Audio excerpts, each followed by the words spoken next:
Yo, what up, Trayvon? How you doing? So I'm just doing a little bit of work here in the background. I just got to make sure I schedule out. There's like two videos I got to schedule out. So just bear with me for a second, but we here. Hey there, part timer. What up, Sammy? Jay Perk, how we doing? Amir, what's good? So I'm trying to think. All right.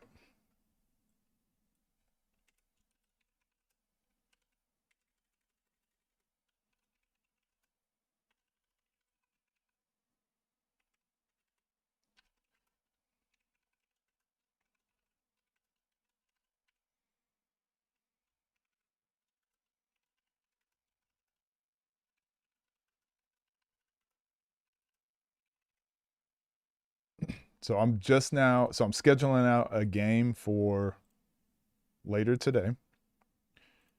I didn't do a good job last night. I forgot to schedule out my videos.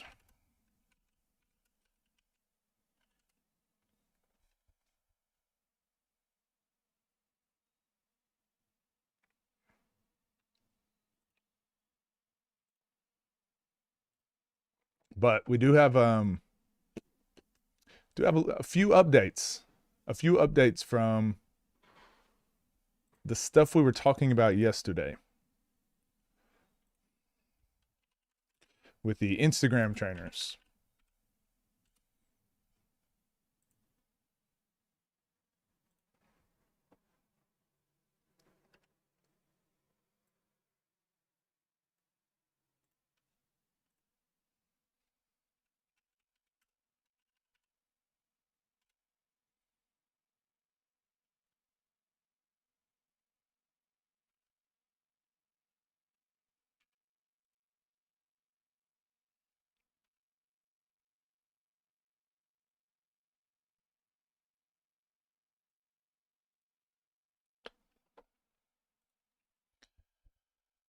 What up, Ghost? Map, how we doing? Oh yeah, Map, we were supposed to do an interview. I forgot. Is there any way we can do tomorrow? I completely forgot because I have to use a different software than what I just loaded up. Your best shooting game just dropped.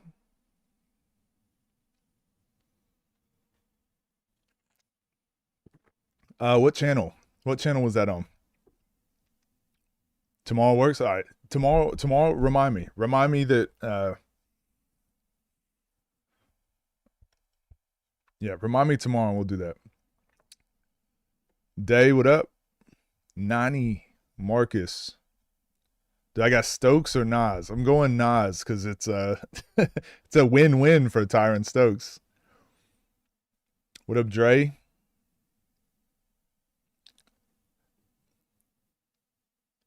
Alvaros, 23 league. All right, we'll check it out. What up, Laura? All right, let me just get this one last thing. So I'm almost done, and then we'll get started. I got a couple things I want to talk about.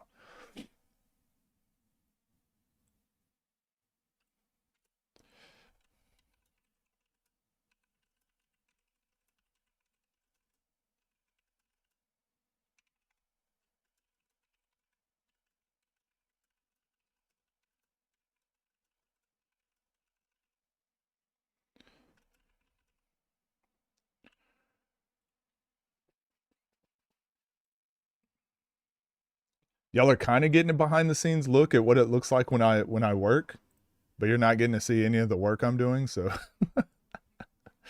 uh, y'all are great. Y'all are absolutely great. I have been thinking at some point I do want to fully just show my desktop and just do some of my work. Maybe I'll do that like members only or something. Is that a waste management hat? Yeah, basically, essentially. Videos on NBA practice like Ja and Irving. I appreciate you. I appreciate you. Reavers. Austin Reavers, Holmes. LP versus JT Terrell. He was on that Creators All Star series on Rob's team. Wait, well, you saw that where? What up, Yoru?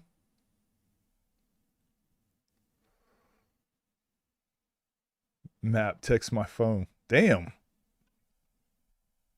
It's aggressive. Can't help but laugh seeing Reavers. Wani lost to D baby. Yeah. Yep.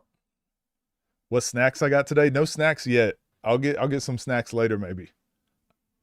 I was up super late last night. I was up till like 3:30 a.m. Who's your favorite EuroLeague player? Probably Mike James, Sasha Vazenkov. I don't know, too many. I don't watch enough to really have a favorite player.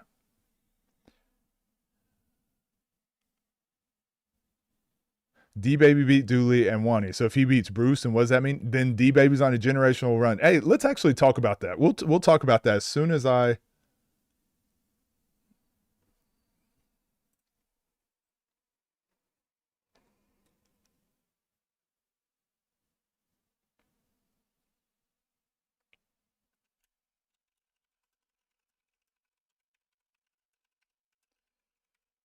just trying to get this thumbnail for this video I'm doing. SK versus Scar, who you got if they played?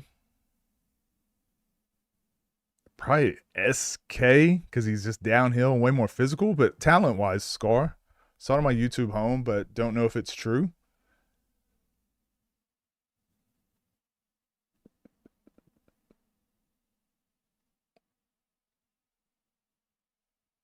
Yeah, maybe I'll look for it. Then he's got to see Keem. Maybe they want you to play D Baby later this month. Yeah, I would refuse. I would refuse to play D Baby this month. Give it maybe let his hot streak cool down. I'd give it a couple days. Couple more days. And that'll be like a 3-week, 4-week span. That should be enough.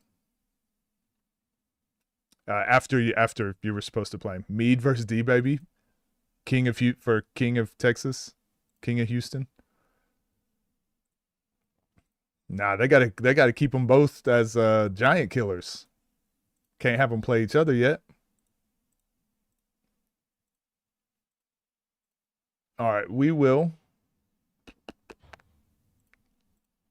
All right, we're done. I just finished. Cool. All right. So some of you are going to see, just got my video scheduled for later today. Done.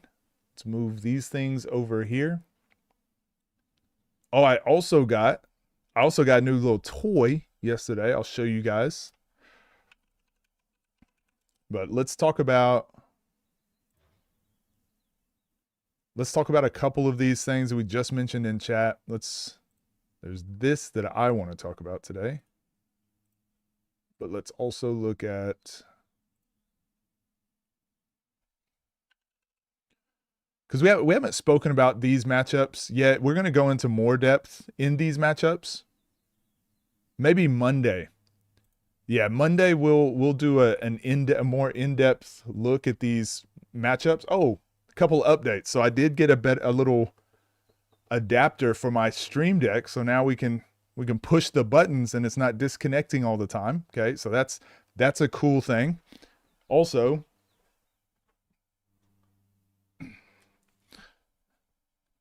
when I travel, I don't like doing my breakdowns and reactions and stuff when I travel, because it's just more, my setup is just completely different, right? We've seen it a couple times. It looks really bad. So I ordered one of these bad boys. Just a portable monitor. So with my laptop now, I have a second monitor that's actually bigger than my laptop monitor. But yeah, I've got a second monitor now. So when I try to stream or record, I can actually do that. Whereas usually when trying to use OBS on one screen and my breakdowns be like over an hour, I can never tell if like it's crashed or if anything's happened. So yeah, it got me a new little toy. $100. This was only $100. It was like discounted for like 40% off. And apparently this brand is like a highly reviewed brand. So yeah, pretty happy with that. Coach only playing in China for a bag. Oh, somebody wrote in Discord. What'd y'all say?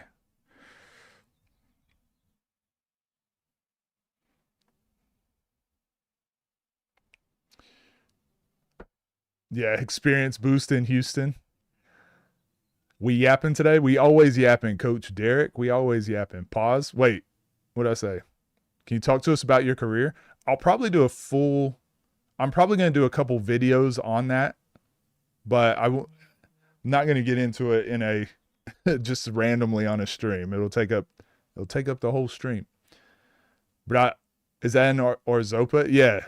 Wait, Drew, are those not good or something? Drop the link for the monitor.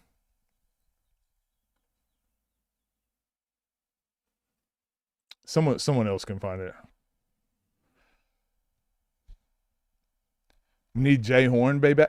We need Jay Horn back in the scene. What he just posted something on Instagram. He was saying something. Is he not? Coaches live. What time zone you in? I'm in PST. Think they should have day cam for the pay-per-view. I think they should push back the pay-per-view, to be honest.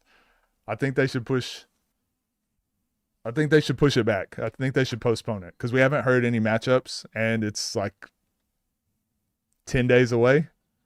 Yeah, less than 10 days away. They should just postpone it. About to have a segment for Amazon tech finds. might as well. The link down in the description. Why don't you make more 5v5 breakdowns? I mean, EuroLeague, because using footage from any league is really tough to do on YouTube. I actually that's how my channel actually started. I was doing WNBA breakdowns. I was breaking down the Olympics. I did some summer league stuff, and all of those were getting copyright claimed. Like the leagues just take those videos, so I can make them, but I'm not going to make any money. So I was doing that for fun, and I was doing that because sorry, stream. I don't know why it just disconnected.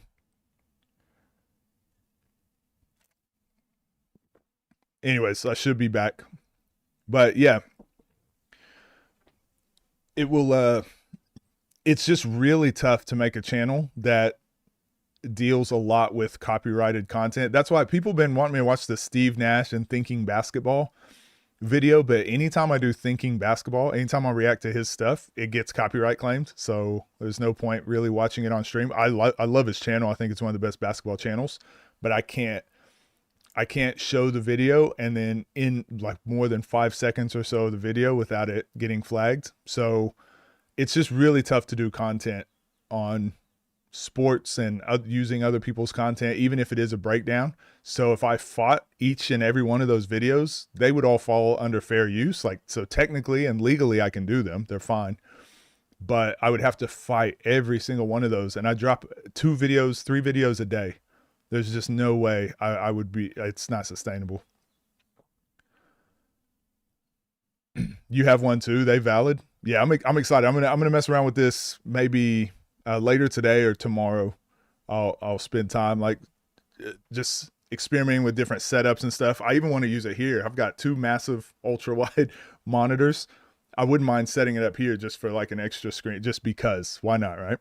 And it was only $100. Crazy. See you later, Laura. Frigga. Yeah, what's up with TNC 04? Haven't heard anything.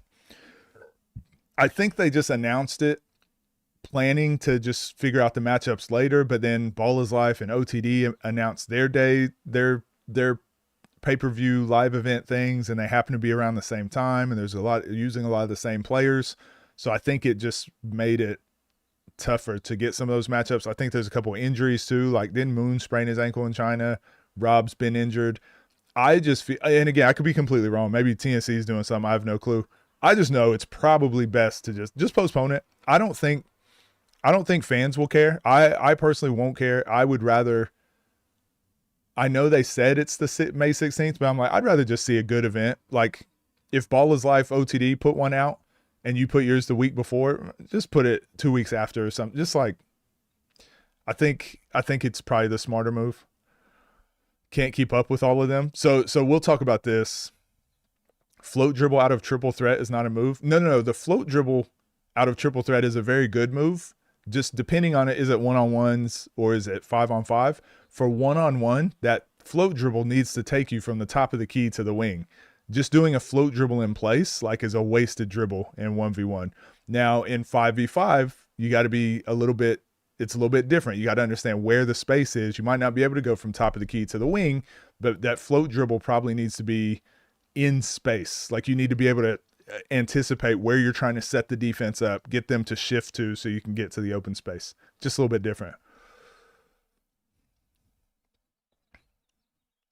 But more Euro, please. Stream lagging, low key. Yeah, it just cut down for, I don't know what it was. No map interview. Nah, we're gonna do it tomorrow, Castro. We're gonna do it tomorrow. Sorry about that.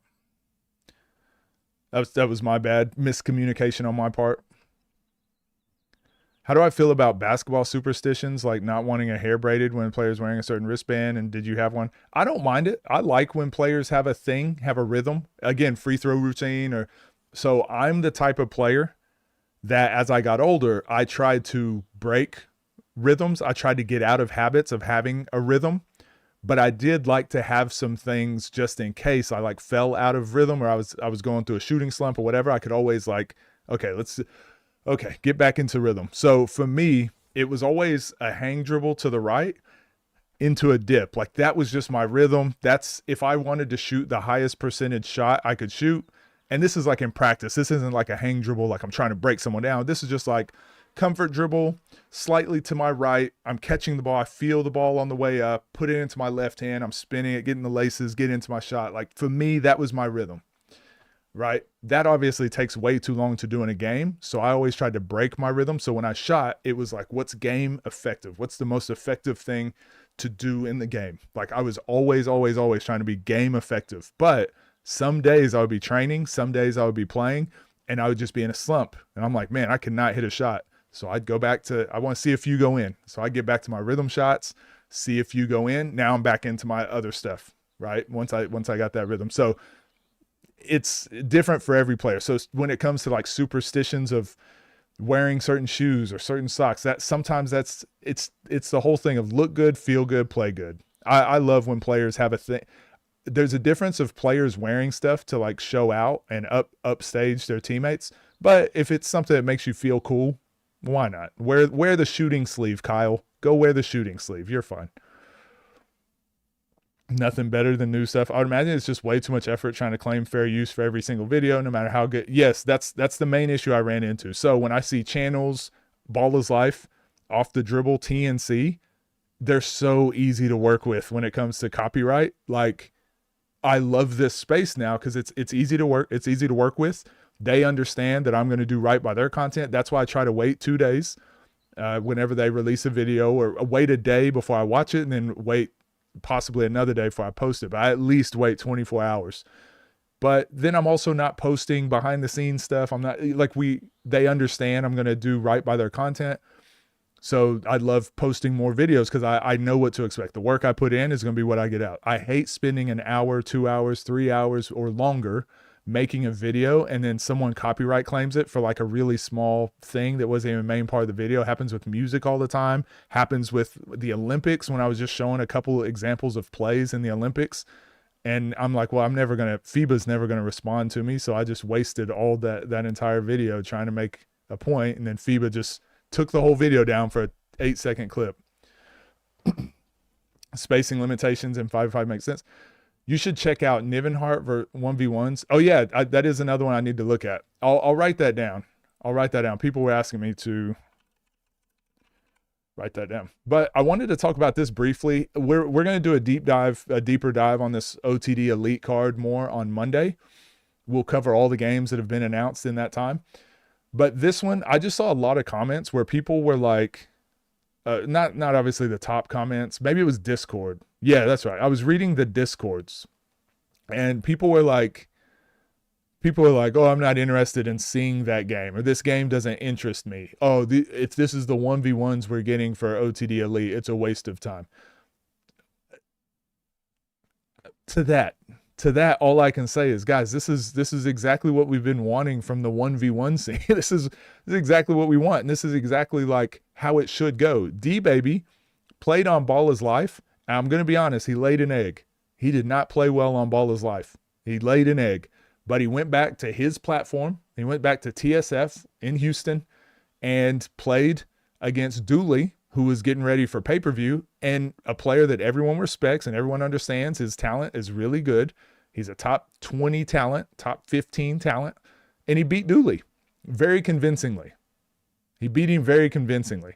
And it's like, oh, okay, maybe D-Baby, he was hitting some crazy shots. So it's like, all right, D-Baby had a good game. It was his son's birthday, right? It was just a good day. He just happened to hit shots. Hey, good job for D-Baby. It was a fluke, whatever. Well, D-Baby then gets another game, plays against Wani, and then he beats Wani. So it's like, oh, okay, actually D-Baby, even though he played really bad at Ball his life, he's actually okay. And he's actually getting some pretty good wins. Hey, give him a chance at Bruce. Now he has a chance. Like, now we get to see if you beat Bruce, you get another good matchup. You get a better matchup. If you don't beat Bruce, you probably have to work your way back up, back on TSF. If Bruce beats D-Baby, it's like, oh, Bruce is still the gatekeeper. Like, you still got to get through Bruce if you want to see any of the top matchups. And if Bruce loses, then it doesn't mean anything because Bruce plays everyone. So this is exactly what we've been wanting in the one-on-one space. Is players to get opportunities. You want people to win their way up to matchups. It's happening. This is the exact thing that's happening. Now, if you don't know who D-Baby is, or if you don't like Bruce's game, that's a good argument. Okay. If you say you don't care about this game because of that, that's a good argument. And that's okay. I get that. You don't like that style of game. That's fine. But for the health of the space and for players being able to work their way up to matchups, this is perfect. This is exactly what we've been asking for. And I want to see more of this. I want to see more players winning on their platforms and then getting an opportunity at a top 10 player. I think it's great. So I just wanted to talk about that because I saw in the Discords, like the toxicity around these sort of things. If it's not Rob versus Nas, people just complain about matchups. Like, guys, just don't watch it. Just don't watch it. If the OTD Elite event is going to be bad, just don't watch it. It was the same for this Ryan versus Deuce. Deuce is a content creator. If you guys have seen him, he does like a lot more flash and flare. People were saying Ryan doesn't deserve a pay-per-view, doesn't deserve another pay-per-view. TNC gave him a pay-per-view. It was him versus J-Lu. And I thought that was a great matchup because they're more flash and skill and flair than they are about win at all costs, right? That's just their game style. And that's okay. People love watching that. I love watching that.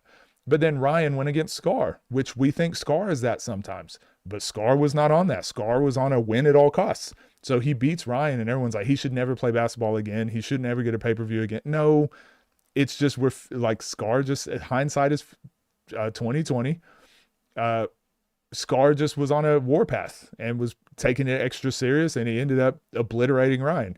But that helps you gauge like, oh, okay, more of a content creator in Deuce. Ryan, who's probably more of a basketball content creator at the moment, like that might be a good matchup. Now Ryan might come out there and beat him by 30. Deuce might come out there and beat him by 30. Like, we don't know, but you can understand why the matchup gets set. I go, this is fine. If you don't want to watch it, just don't watch it. Just don't watch it. So anyways, I just want to talk about those two things. I've been seeing a lot of that in the community. Favorite shoe for 2026? I'm not a big shoe guy. I don't know. Did I ever message Kyle back? Oh yeah, I did. I'll send you, we'll talk about that. Do you think Flight touching that top 5 on June? Yeah. Flight. I'm pretty sure Flight's going to be number 1 on my rankings when I do my June rankings. Me personally, I play better with long sleeve shirts. Yeah, I was the same, Fuego. That's why in college, most of my highlights, you see the long sleeve under shirts. Because I don't know, that just felt better having that compression.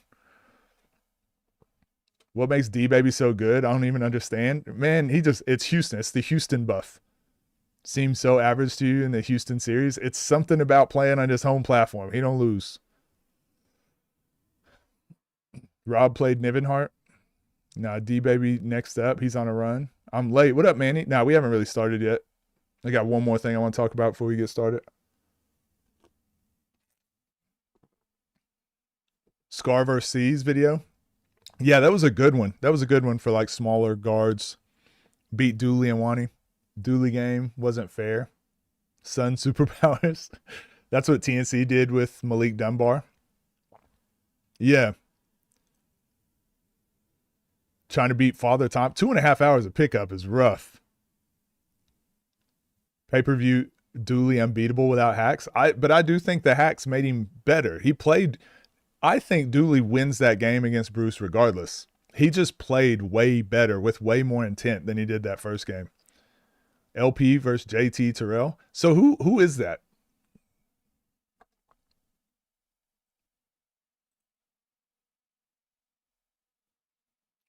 Has that been announced or something, or what is that?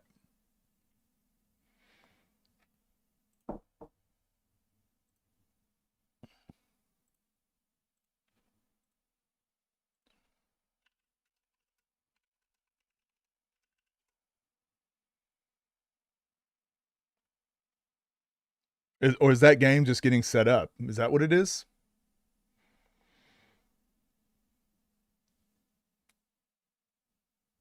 Should never play basketball again. It's crazy. Shout out Flight. What up, Tricky? It's my twin. JB3s. Flight not on the ranking sites. Oh, because it would break the site. It would break the site if he was on there. Robin Pat is to Giannis and Thanasis. You check out Be Like David, Basketball Wonder, your opinion of the channel. Oscar, I might check that out later. I got some different ones. As June. I've got some different ones I want to cover today. D Baby didn't play ones on Ball is Life. That's fair. What up, Cam? Oh, Ball is Life posted it. Okay.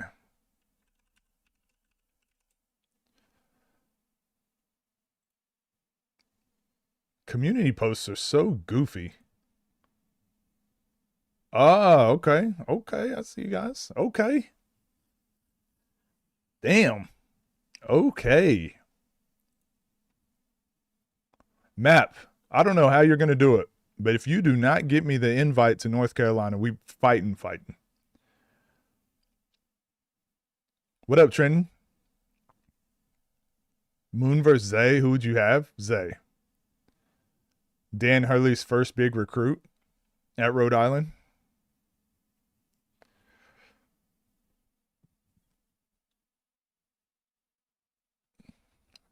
Watch JT versus Scoob. Did they play?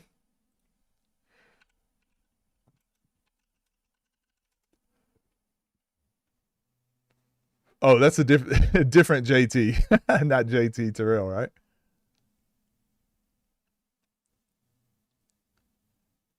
Yeah, if I don't get an invite to North Carolina, we have to 1v1. Played against Juice and lost. Bruce versus Lefty was a good game. Yeah, we'll probably watch that. I put that on my to watch list today.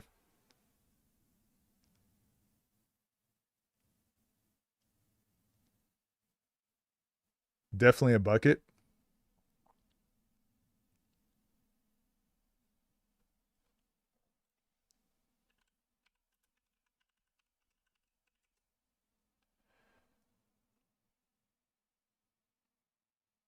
Well, I can't see it, but I do want to. I want to show you guys. Do want to show you guys. I got a message. I got a response today. Man, Instagram for computer is terrible. Don't ever use it. Our good friend, Kyle Travis, friend of the show, responded to my comments from yesterday. So obviously I showed this to you guys yesterday, right? The Steph Curry is wrong about the gap, and we did a full video, full breakdown on it. So I typed transform because he says type transform and you'll get whatever. So he comments and he says, "Hey man, I see your YouTube channels are growing. Thanks for all the features." At Kyle Travis, as long as you keep making content like this saying Steph Curry is lying and you have the real secrets, I'll continue featuring. Circle of Life. HV underscore 519 comments, can't sell an app any other way. Then Kyle Travis responds to me and says, "Amen, hallelujah, hallelujah, you made my day." Okay. Then he responds to that and then says, On another note, I would never fix the man's shot or doubt he's the best shooter ever. Just curious why he says he holds the ball with a gap, which is fine if you do or don't. But then he clearly doesn't even use a gap, ... So I just wonder if you would personally listen to what he says or do what he does, because they're different. What would you do? Then I commented, I personally wouldn't take what he says and try to understand why he's saying it. I wouldn't call him a liar and post clips trying to explain his shooting or understanding shooting mechanics while claiming to be able to give the real true shooting mechanics that are directly in opposition to the 3-second clip. It's a simple shooting cue to put players' attention onto where the pressure or control comes from in a shot. He then responds, of course you wouldn't post clips trying to expose him, but you have no problem doing that with guys in your industry. I sing Steph's praises all the time, and he's okay if I say something about him, but you're pretty quick to judge people without even once thinking to reach out to them and understand their why, and even get to know who they are. Kyle, you posted this. You gave me the why. It's not my job to figure out why. Anyways. I'm a nobody, so there's no benefit posting about someone like me, but go ahead if that helps any insecurity and puts bread on your table. Then by all means, I have no problem with that. Only Christ is our judge in the end. I hope you find him one day, brother. I'll pray for you, and I'm a DM away if you need anything. God bless. I'm getting allergic to all the bullshit. Let me then respond. This right here is exactly why I talk about guys in our industry. Coaching, teaching, and mentoring is one of the most philanthropic things you can do in life. So when I see that being used in a disingenuous manner or in a way that makes the industry look bad, of course I'm going to speak on that. You say I'm unwilling to have a conversation or try and get to know you, mate, we're doing it right now. And you're so quickly to jump to, I hope you find Christ. That's some of the most condescending speech you can say to a person. I've criticized your messaging style and challenged you to play better. I didn't pray to Satan and punch a kid. I have no problem having a conversation, as I do this nearly every day, especially with people I disagree with, but possibly just look at why I just happened to comment on your posts. You can either think I have a secret hater agenda and want to see you fail, or you could look at the behavior I'm pointing out and either choose to improve on it or disregard it. So that was my conversation with Kyle Travis. Again, personally, and this is, I don't want people going and brigading his page. I don't think everyone should go spew hate at Kyle Travis. It's the idea of this post and that I disagree with. It's the idea of saying Steph Curry is lying and he's not telling the truth about how to actually become a better shooter. So sign up to my app instead. That's the problem I have with it. But then I got really frustrated. You guys know this. I've been trying to be more positive and not talk about skills trainers. I've taken it easy on the industry a little bit, right? Because it also, I feel like we made a good dent. I feel like a lot of the people that I called out in those videos have either started changing the way they post things or they've gotten away from doing it altogether, which I think is better for the basketball space. So I've backed off. This behavior right here is exactly why I don't want to let up, and I don't want to let my foot off of like people's scammy business tactics. That's why I don't want to let off of that sort of stuff, because people go straight back to it. And then as soon as you bring it up, he says, I'm sorry for your insecurities and I hope you find Christ and I'll pray for you.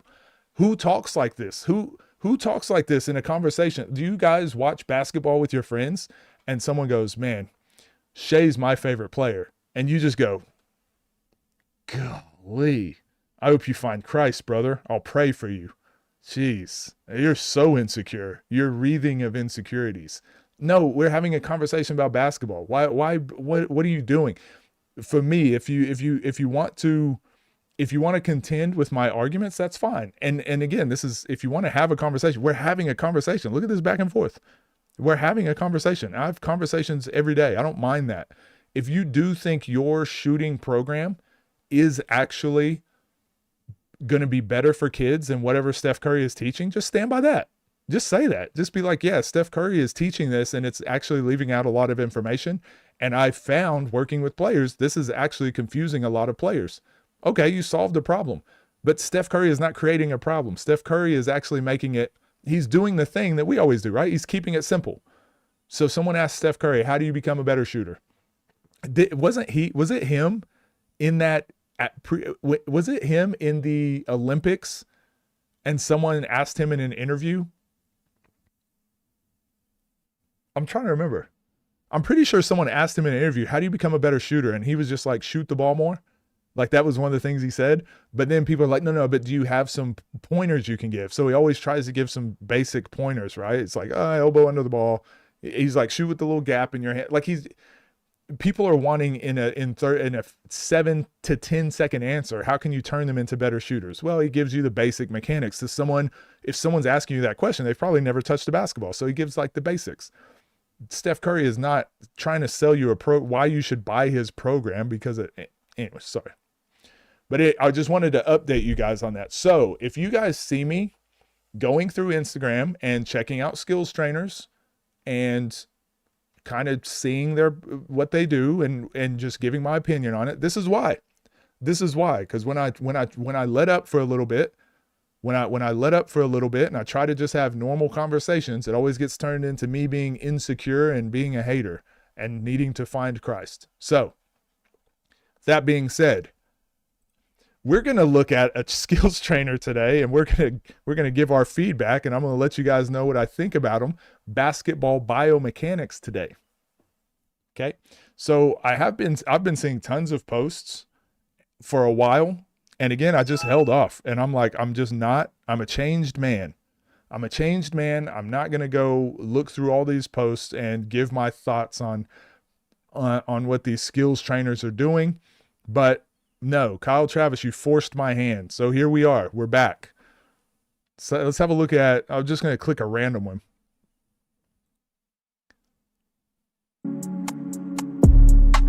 Oh, can't play the music. If only you knew the scope of work Tobias Harris puts in on a daily basis.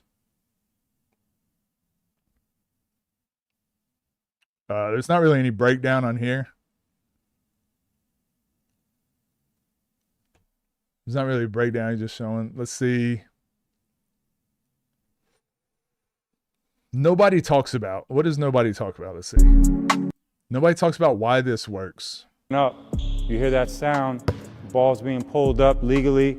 You're feeling this sensation. It's a lot of postural information. It's postural, rotation, off arm, step width, engage, all that here, and it's kind of cuffed in low to low.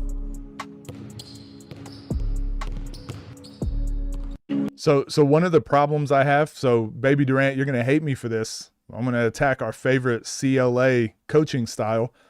But this is one of my biggest complaints with like CLA style training and having it needing to be called CLA training. You could just be a good coach. You can just use it as a tool, but to feel like you got to overly complicate every word.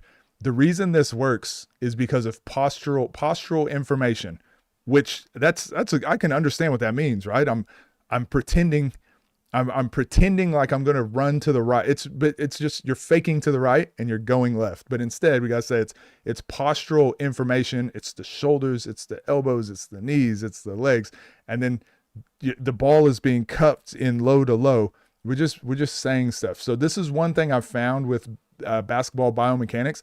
I don't even think he necessarily teaches anything wrong. I don't think, but this is one of the big complaints I've had, and I just want to draw attention to this just so when you guys see it in the future you can understand.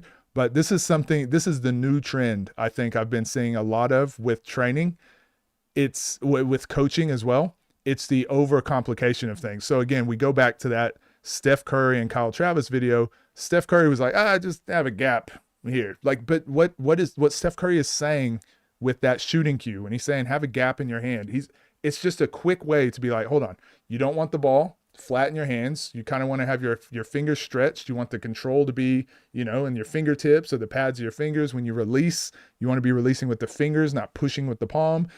And because you're not pushing with the palm, you're releasing with the fingers. It's going to help you snap your wrist. It's going to help your elbow be locked. So many things are getting fixed with one cue. have a little gap in your when you're holding the ball. It also helps you control the ball when you do this. If you just have it sitting in your palm and you do this, the ball falls. So Steph Curry is giving you the shortcut. He's actually giving you like 7 to 10 pieces of information just by saying, have a little gap here. That's why I say strong fingers, right? I'm not really saying, gotta have your strong fingers like this, as strong as possible. That's gonna make you a better shooter. But strong fingers fixes a lot of problems I see with young players without them having to think of everything that's happening with their body. You actually want to simplify it as much as possible. Then as they get to a higher level, then like Brandon Payne with Steph Curry, perfect example. Look how detailed and focused they get on the smallest little details of how his hips are turned when he shoots, exactly what his eyes are looking at, exactly which finger it's coming off of, exactly his shoulder rotation. When you get to a really high level, you can do that. But when you're a basic level, which most people, I'd say 90% of people in the world, maybe more, 95% of people playing this sport, just keep it simple. Just keep it simple. So I always say full speed right. Do you guys know what that means? Do you know if is that a negative step? Is it a hip swivel? Is that where do your shoulders go? What should your hips be doing? What should your elbows do? I don't know, man. Just run as fast as you can going right. If you can do that, you're probably going to beat the guy on defense that is trying to slide to the right, just to the left to stop you, right? So keeping it as simple as possible. Now, basketball biomechanics is the complete opposite of this and is the antithesis of keep it simple. Let's see. Wide base is a myth. Let's see what he does here. Shots always starts with your base, and you always have to be like this. That's false. Steph Curry could take shots like this. He could take shots like this. He could take shots when one foot's on a full foot contact and the other foot is on a midfoot contact, and still then reorganize the energy as he jumps, and his upper body system will then adapt the impulse it needs into the ball to travel the appropriate distance with precision to the target. Continue. So you hear that, right? And so kids see this and go, hold on, wait, so my coach has been telling me to have a wide base or a strong base. When we've been talking about shooting with a lot of players in the one-on-one scene, right, and I break down their shots, what do I typically look at first? I look at their base, right? Because if you're airballing shots left and right, if you're really struggling to make shots consistently, it's typically not that you're just in a slump. It's typically not that you're just it's a flick of the wrist thing. It's something usually very structural. So I typically look at people's base first. Like, how are you setting up? Because if the power is good coming from your feet, then the energy transfer from your hips will give the appropriate signal up to your upper body. So if your base is strong, now when you jump, everything like can stay pretty stable, right? So I'm typically looking at people's base. When you look at Rob Cologne shoot, his feet are really close together and they're turned sideways. But I would never watch Rob Cologne shoot and teach someone else to shoot like Rob. He shoots from this side of his face as well. I would never teach someone to shoot like Rob, but Rob probably didn't start learning how to shoot that way. Steph Curry practices all of this stuff. Again, we spoke about it with his trainer, Brandon Payne. They literally focus and practice shooting off one leg, shooting off more balanced on the right, shooting off wide stance, closer stance. But majority of Steph Curry's shots are catch and shoots with his normal rhythm, normal base, normal everything, right? Majority of his shots, but he's just mastered it so much. He can practice all those other things. So when I see skills trainers, guys like this, that think like, oh, this is what Steph Curry does, so I'm going to reverse engineer that and I'm going to teach young players. I'm going to sell a program to young players and tell them what they need to be doing. It's too much. We're doing too much. Doing way too much. DTM. If you're missing layups, just use your upper body system so your nervous system activates properly. Anime narrators like Death Note. Has anyone commented this really helped? No, this is selling a program. So let's see. This is exactly the Kyle Travis. This is why I said I've got to start pointing this stuff out again. Get wide on your shot. Your shot starts from your base. Always be on balance. The best shooters in the break all of these rules. The best shooters in the world, I think he's trying to say, break all of these rules every single game. So just because the best shooters in the world do it, you shouldn't have to do this. Your players need to explore the full shooting spectrum, not get locked into one position and hope the game gives it to them. And again, this is one of my biggest issues with ecological dynamics, CLA training. It gets so caught up into what the words and the complicated vocabulary, but then it also goes to the extreme on the other end. It says, as a player, we always tell our players to only shoot one shot and never differentiate. What we should really do is let kids shoot every shot in the world. And it's like, golly, what is there no middle ground? It's impossible to just have middle ground all of a sudden. Your players need to explore the full shooting spectrum. DM shooter to learn how we calibrate players and prepare them for what the game demands. And then everyone just commenting shooter. And then someone asks a good question. Coach, what's your thoughts on this approach with a youth ball 12 and unders and up? No response. Problem with the league now, everyone wants to shoot like Steph. They just don't move like him. He's just different. Best shooter ever is not attainable standard for the mass. See if he responded. Oh, he just responded with the bot comment. Like, these aren't real. This is not real coaching. This is not real engagement. Maybe he is a good coach for individual players, right, when he's in person. But whatever this is, this thing that he's doing for the camera, this thing that he's doing to sell these programs, it's not real. And this is what the majority of coaching has turned into nowadays. I saw another trainer posted, I can't remember who the trainer's name is, but I see his face, but he posted how to make $20,000 a month by your coaching business. And I'm like, if you're trying to make 20,000, if you're getting into coaching so you can make 20,000 a month, you're already failed. Let's see another one. Let's see another gem here. Information, you perceive what he does or doesn't do. Then you do something with movement, acceleration, then you perceive what he does or doesn't do. You manipulate the ball based on your visual system of perceiving him, not just because you want to just start manipulating the ball. This is a two-way street. You send out information, you perceive what he does or doesn't do. Then you do something with movement, acceleration, then you perceive what he does or doesn't do. You manipulate. What is this one called, Baby Durant? Perception, action coupling. Action, perception coupling. It's one of those. I'm going to be honest with you, and you're going to hate me when I come out with my CLA video. The more I learn about it, the more I hate it. Because I think it's actually so good. I actually think it's just so useful.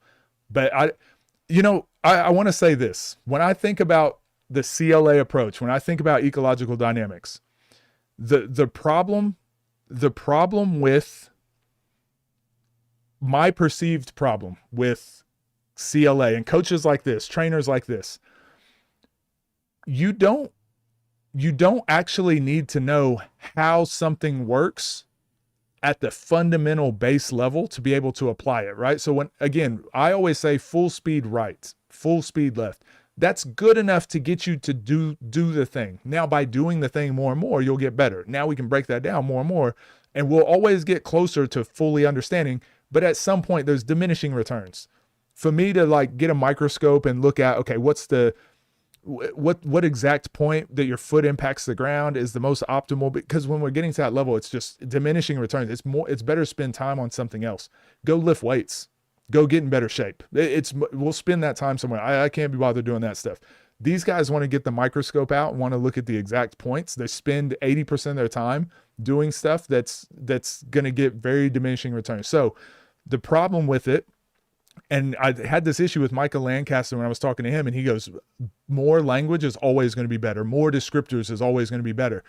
And the way I think about it, I'm like, that's like the theory of everything. Like, there's a lot of scam scientists. There's a lot of like, what they call it? Wee woo? Is that what they call it? Wee woo scientists out there that get into the theory of everything.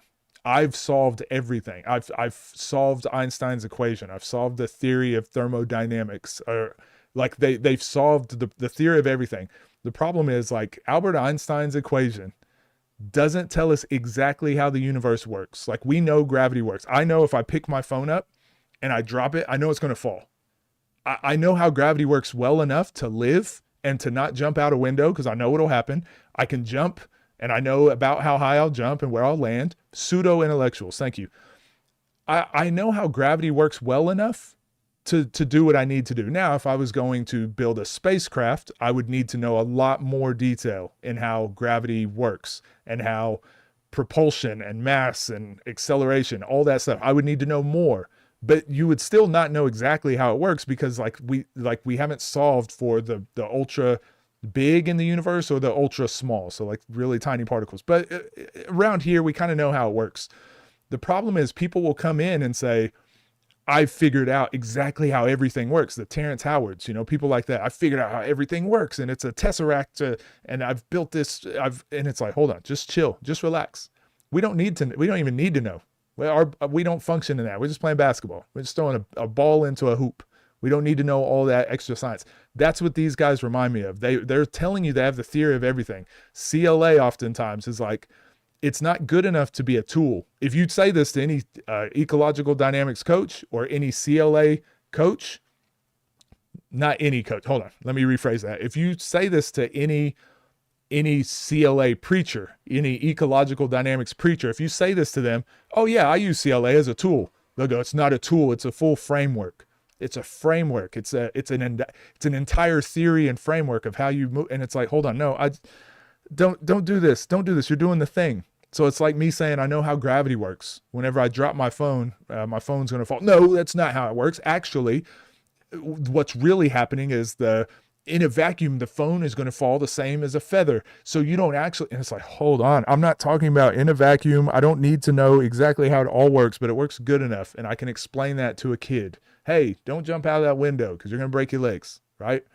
So this is the issue that I'm starting to see with a lot of these guys. And again, I do think there's a lot of valuable information here with basketball biomechanics, but we just heard him try to explain to someone how to go full speed right. Let's go click on this again. Like where was the video? Yeah, right here. Full speed right. This is what I would say. I would say full speed right. This is a two-way street. You send out information, you perceive what he does or doesn't do. Then you do something with movement, acceleration, then you perceive what he does or doesn't do. You manipulate the ball, your visual system of perceiving him, not just because you want to just start manipulating the ball. This is a two-way. So right here, for me, I would say, hey, go full speed right. Go full speed right. If he cuts you off, go full speed left. If he doesn't cut you off, you keep going full speed right. It's like, yeah, but coach, what if I go up for layup and he blocks me? Well, if you put the ball up here, switch to the other hand. Right? Like I would just say full speed, like it just starts by going. And instead they want to make it as complicated, convoluted as possible. We'll watch a couple more. These are some of the ones that I was kind of having issues with. You guys can read through that as I read the comments. The goal is to overly complicate a subject using complex words and phrases to give false semblance of authority. Exactly. Terrence Howard, great example. Yep. TOE books are pretty dope though. Neil deGrasse mid-range. Yeah. Getting into my astronomy era, astrology. Finally figured out what business majors are doing in their classes. My opinion is that as a coach, it's good to do your due diligence, have whatever extensive knowledge you believe you need, but then you need to have the wisdom plus 100%. The reason I think CLA coaches I will say, if you gave me a group of CLA coaches and a group of non-CLA coaches, say traditional coaches, whatever, just a random group of coaches, I would almost always certainly say the group of CLA coaches are probably going to be further ahead at whatever level, just because CLA forces you to read and do research and understand and try to learn something. Whereas there's a lot of coaches, there's a huge swath of coaches out in the world that don't seek out more information. They don't want to learn more. So just by virtue of wanting to learn more and figure out what works, CLA is a really good tool for that. And it does explain a lot of things.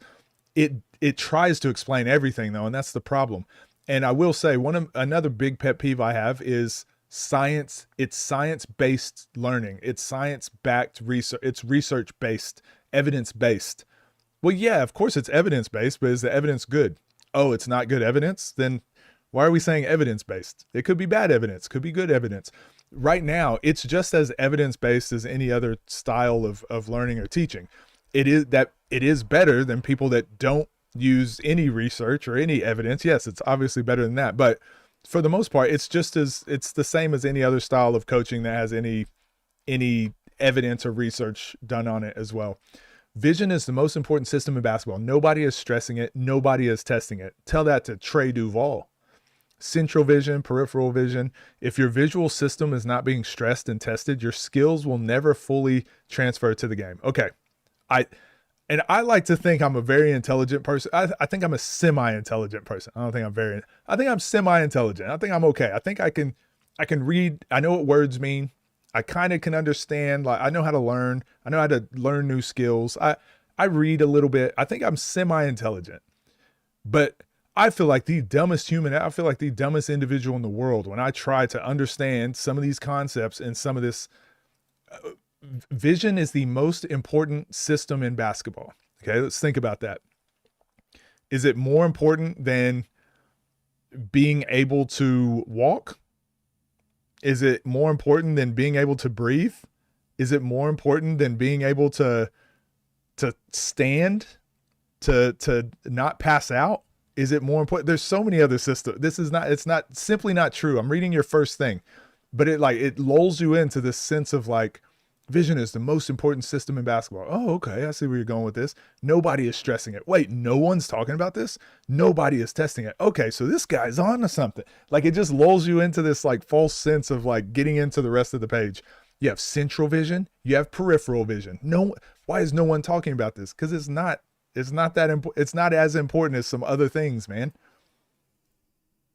Picks up information about the defender.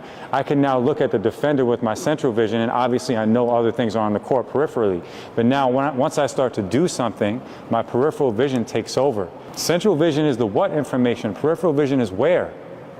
Central vision is a bit slow. Peripheral vision is automated and really good under time pressure. So where information, if I'm doing this, where is the defender? You're not even perceiving that. So how can you play highly adaptable basketball with the ball, handling the ball, sending out information, communicating, while you're not even picking up extremely important information so peripheral vision is one pathway, central vision is a different pathway. They both end up in the visual cortex. They're processed along different routes. They're responsible for different things. So if one is highly sensitive to movement in my environment, and if I look at the rim.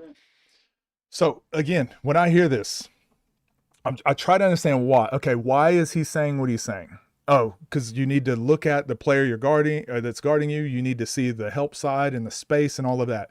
He's kind of right. Okay, so people will hear this and then be like, the rest of what he's saying, he must be right about. But this isn't fact. What he's saying is not fact. It's theory. Yes, it's possible that they're two different things in two different systems. It's possible that it happens quicker and it's automatic and it can't be trained, but this can be. It's possible. That is possible. It doesn't matter. That part doesn't matter.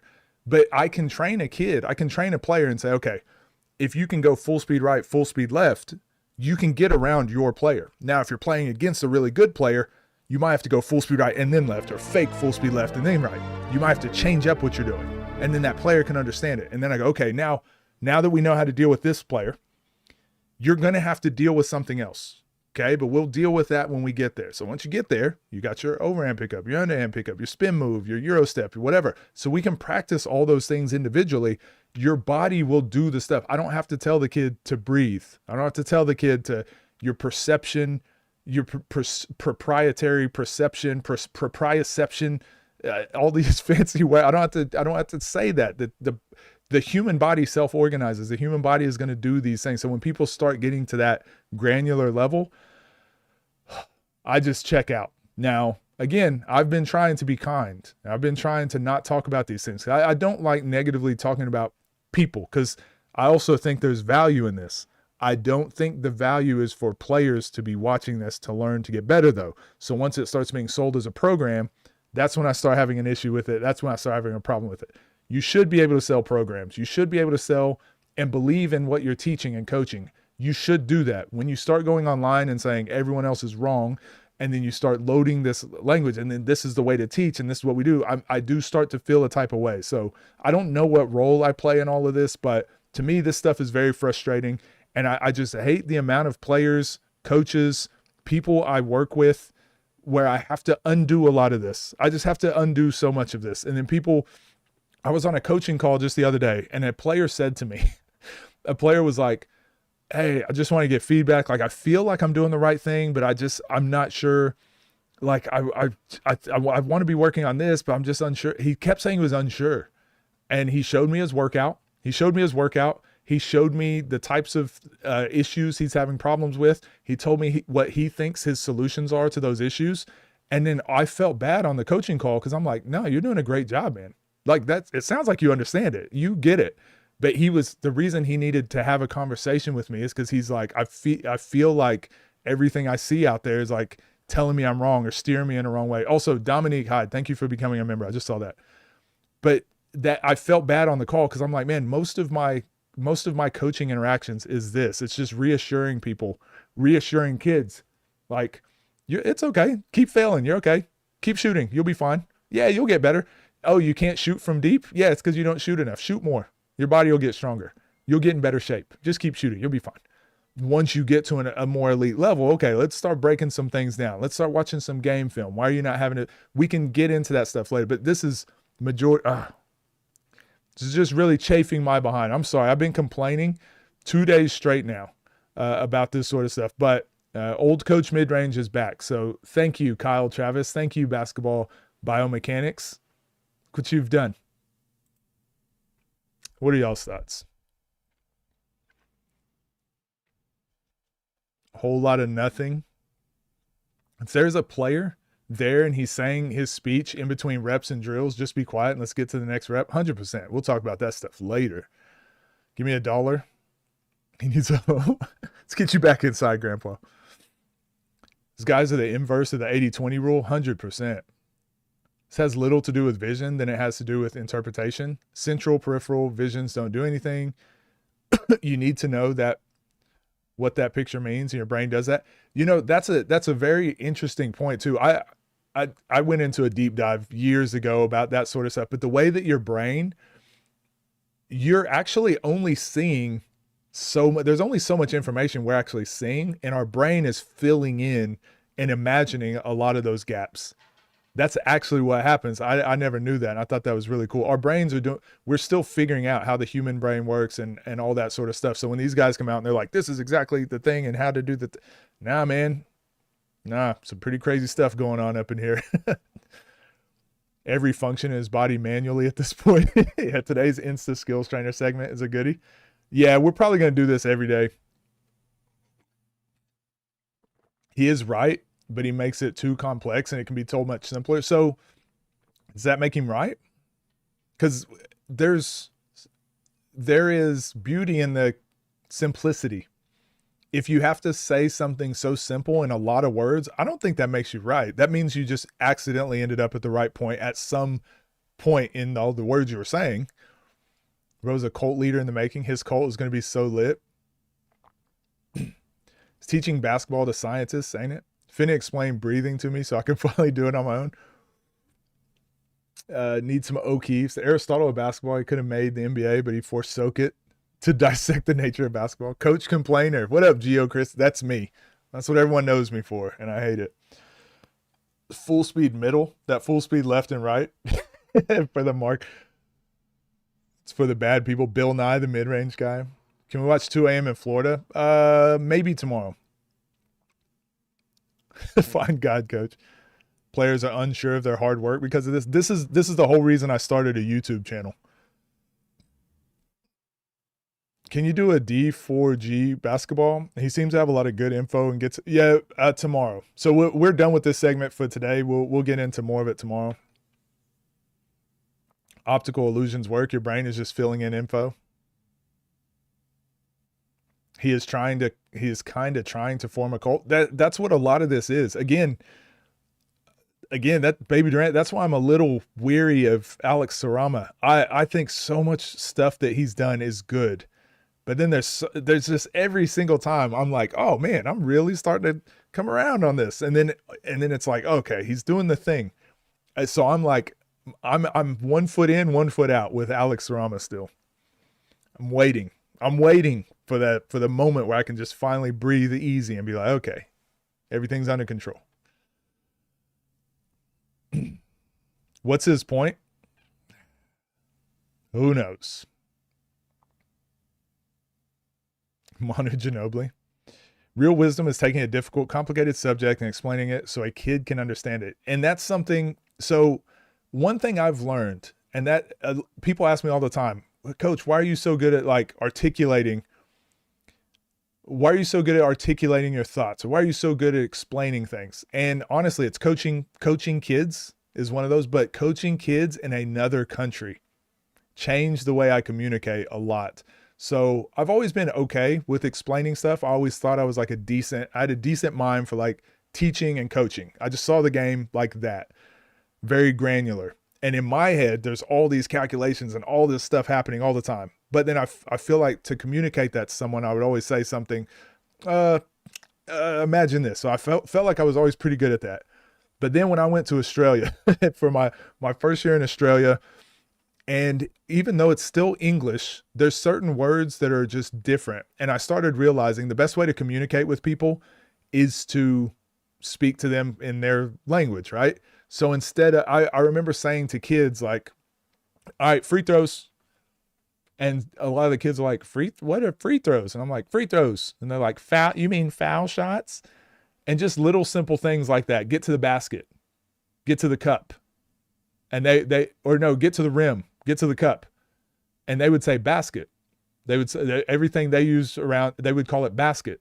So I started saying basket. I started saying foul shots. I started saying, where's some other, whose hoodie is this? I think I told you guys the other day, I grabbed someone left behind a hoodie and I hold it up. I'm like, whose hoodie is this? And they're like, that's not a hoodie, that's a jumper. So now I start saying, hey, whose jumper is this?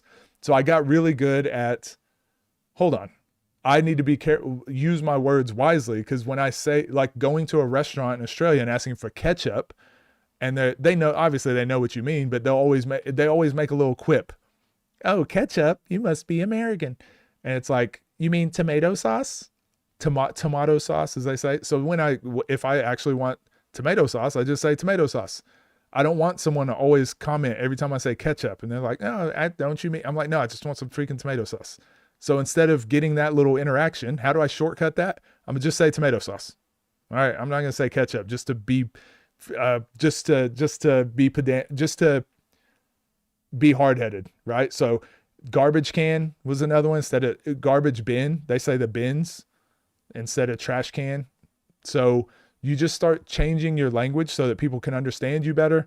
And now when I coach, I always try to think of like, okay, how am I going to communicate this idea to a person? Am I talking to a kid?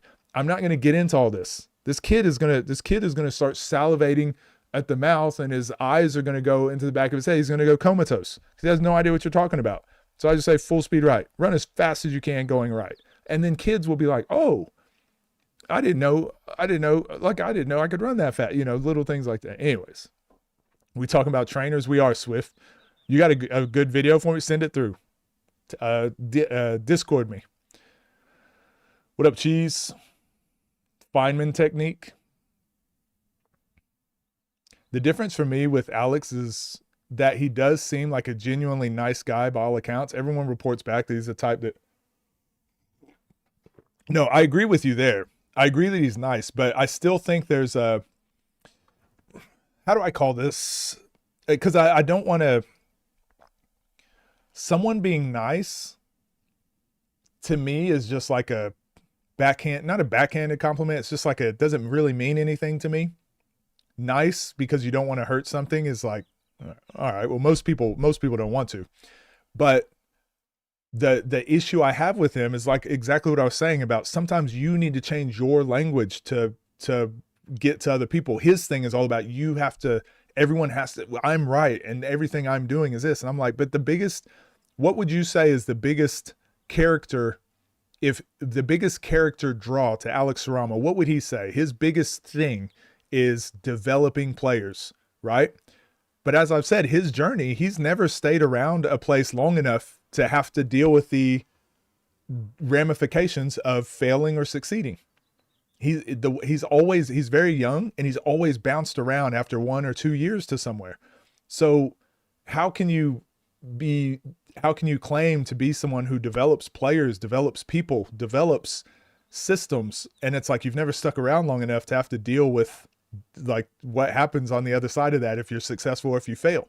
And I think that's something that really frustrates me with him. It's that you don't know what you don't know sort of thing. So he does talk on a very, this is factual, this is what's happening, this is what it is, everyone should do this. But I'm like, I don't know if you have enough information to really understand the parts that you are really good at. But then I think there's a lot of blind spots that he has that never get addressed and likely won't.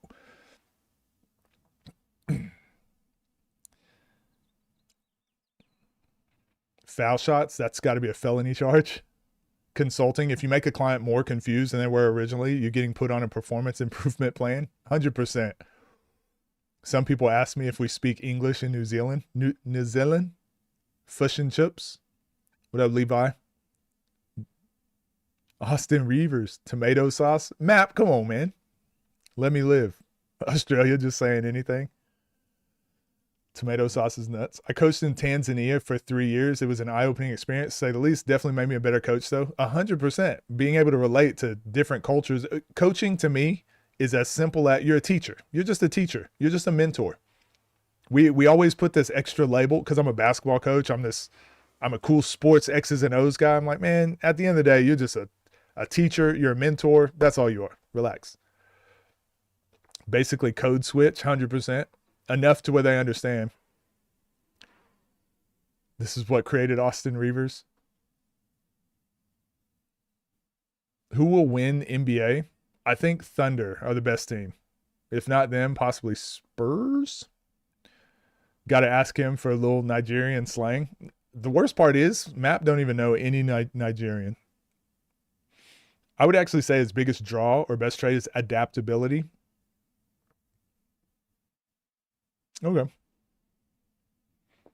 Maybe I have to read more. You saying he a fraud? No, not saying that. I'm just saying, like, most coaches, I say this often, it's even look at me. Look at my coaching journey, right? Most coaches, or most success you're going to have in the coaching world, is about who you know, not what you know. That's the same in any world. Now that I have this YouTube platform, look at all these opportunities I'm getting. Whereas, like, I'm not a better coach now than I was 5 years ago. I was actually better then, probably because I was coaching every day and I was constantly at these clinics. I was constantly adding and around it every single day. But now that I have this larger platform, I have all these opportunities. I've got tons more opportunities, and everyone wants to, like, hear what I have to say. And I'm like, yeah, that's kind of what coaching is. And I feel like some coaches are very good at getting those opportunities. I think Alex is one of those. And I don't think it's a bad thing. I definitely don't think it's a bad thing. Some coaches are just not good at seeking those opportunities. And it's almost like a NBA player. You almost have to be a little bit delusional about your capabilities to even want to take that opportunity. Most coaches aren't going to take the opportunity to go head coach a WNBA team, because if you fail, it looks bad. But Alex Rama keeps like, I'll keep taking this opportunity. I'll be the head of this. I'll go coach this. I'll go do this. So I think that's also a skill, having that ultimate belief in yourself. Reporters say adaptability thing too, and kind of tracks with what you just said about bouncing around from place to place. Yeah, like, and so, like I said, there's nothing wrong with that. So one of my best friends just got, okay, I can't say where, but one of my best friends just got a head assistant coaching role, and he's coached at some of the highest level. You would have seen Darren Best, the guy that I've had on a couple conversations. That's my best friend. We talk all the time about coaching, and his basketball mind is brilliant. And again, he's just not a person that will be online and really like selling a program or any of that. But compared to a lot of these other coaches, I'm like, this guy, he's a genius. And he just got a head coaching role at a D1 or the head assistant coaching role at a Division I college. And he was just coaching high school last year.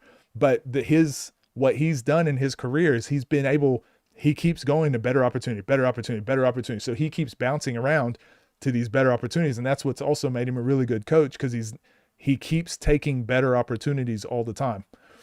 Me, on the other hand, I'm a different coach. I'm more of a player coach. I'm more of a developer. I'm more of a mentor. And for me, I would rather put more time into an individual and watch that individual grow and improve rather than moving.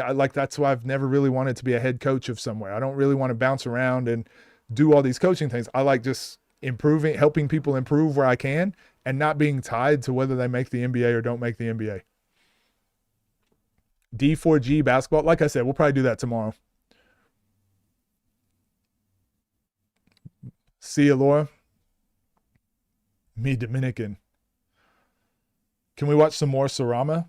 I'm trying to not right now, Sugarbo, because he is head coaching a WNBA team, and I love the WNBA, and I want to see the Portland Fire be successful. So I'm holding off on that, more of that stuff, until like a better time, like punching people when they're down or kicking. Like, it's not a good time for that, I don't think. Because there's going to be a lot of people that want to hate watch, or there's going to be a lot of people that want to just dogpile, or look, every time they lose, they're going to, I don't want to attract that kind of crowd. African mid-range merchants. All right. Yeah, remember that convo? Drip is a lie. I love how bro is just in the corner still preaching to a ghost. Yeah, let's get on to, let's actually get to a couple videos today. Again, I like, do you guys like having these conversations? I don't like just breaking down game after game after game. Sometimes I like just chatting and talking about other stuff. Feel like we actually cover more ground that way.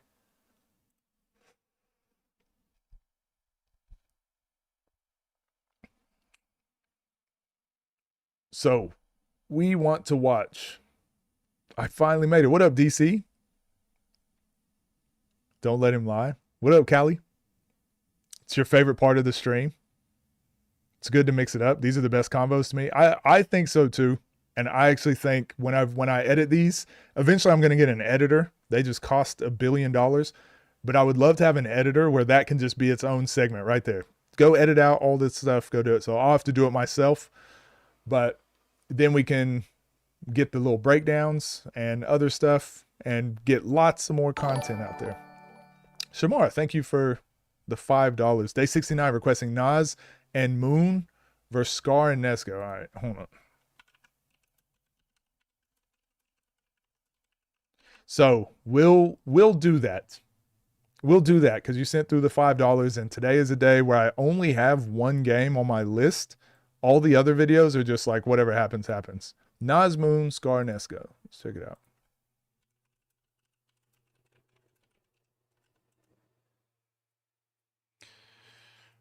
These conversations are necessary. I coach youth volleyball, but all the concepts and points of you are transferable. Watching you has made me a better coach and mentor to my athletes. I appreciate that, Callie. Yeah, I think I watch a lot of sports just to see that sort of, it is interesting to see like the same things that are happening in all the different industries, and you can learn from each and every sport. Watching the scene ever since it began. I've been watching you cover the scene for months now, and you have definitely become my favorite reactor in scene coverage. I appreciate that, Side Games. Built off the channel. Oh yeah, 100%. This built off the channel at the start, and it's also a good reminder to keep people on track from time to time. bro paid $5 to fast forward. Yeah, he was tired of me. What up, Chill? It's actually 69 days.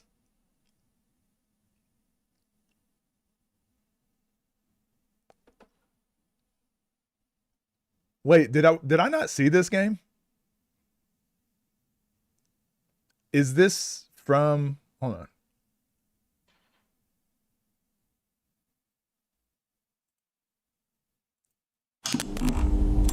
So I haven't seen this game?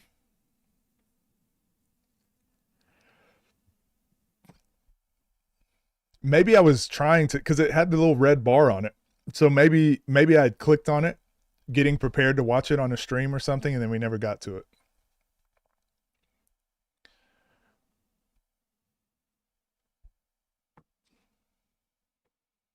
Air drip. All right, here we go. Coach, would you mind if I make clips, shorts of your rants and practice video editing? Nah, go for it. Go for it. I actually would love if people clipped up my stuff and went out and did whatever. Do I still do the detective series stuff? What do you mean by that? This was your introduction in S? What's up, gang? Hope you're doing well. Chat, Shamar Walters to be exact, just paid me $500,000 to react to Nas and Moon return to the trenches to take on Scar and Nesco. Can't believe he paid $500,000 for this, but we're going to watch it. So Junesley, go like, go subscribe. Let's check them out.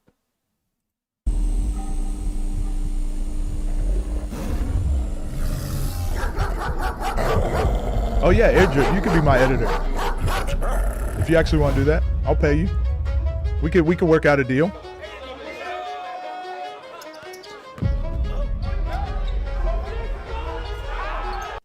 Oh, yeah, let's mute that. Damn, there's no space on this court.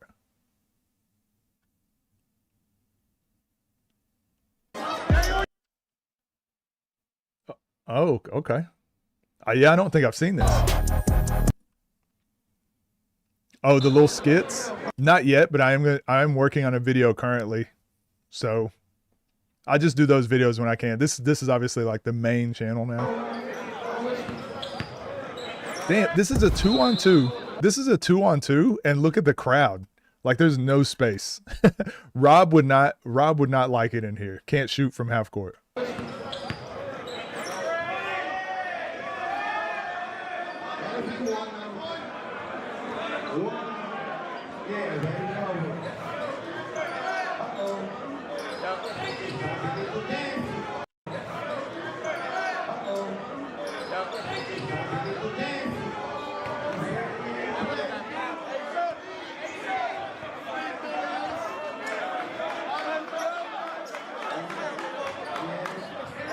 Roll, Skull.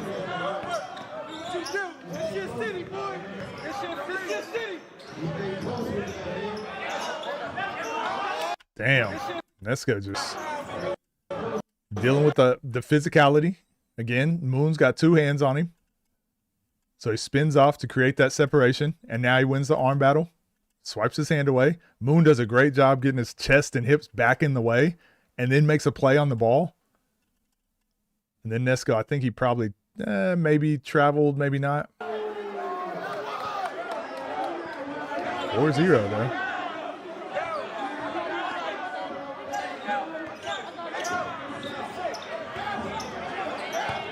Oh my gosh. Nas don't even budge here. Hold on, we gotta see this in slow motion. Nas don't even budge here. Chest. He's like staying there, no separation at all. And then Nesco hits him with the elbow to the throat, and still like, look at Nas, he don't even budge, no separation, he's still there. Golly.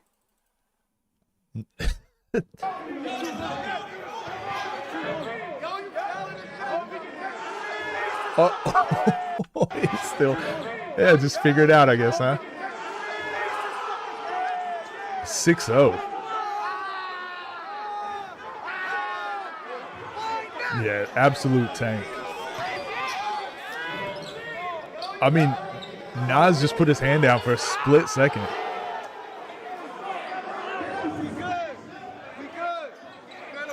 How to time your bump. Offensively, you're in control of when the bump happens. Defensively, you've got to react, and you've just got to guess or anticipate. There's some tells with the dribble, with when someone bounces the ball. When the ball is out of their hand, they're probably not bumping you because the ball is out of their hand. If they bump you, like, they won't have control. The bump is usually going to happen on the way up. The ball is on the way up. Boom, boom. They've got the ball in their hand. So there's just little like nuances like that you can pick up on. But at the end of the day, you just got to rep it out. You just got to work on different timings, see what works for you, see what typically works for other players. Just got to rep it out. Do what you do. Do what you do. Why Moon talking so much trash to Nesco? He got 30 points already.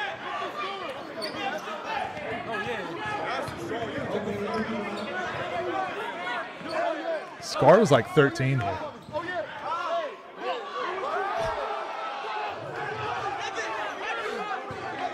And they're playing on the cafeteria floor. Oh, I hated these courts. You definitely know as soon as all these people left, they had to put the cafeteria tables back for the kids' school lunch tomorrow. Let's go.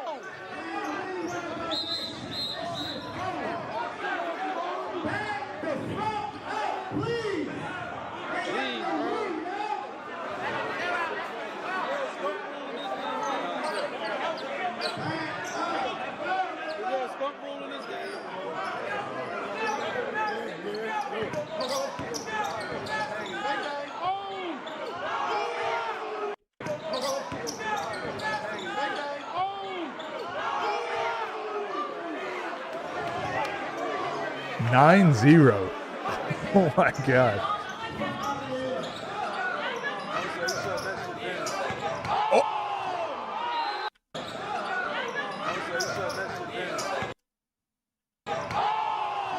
Bro, he's getting double teamed in a 2v2. Got Nas sliding over. bodied by Nas, crossed moon. Yeah, crowd and help side defense.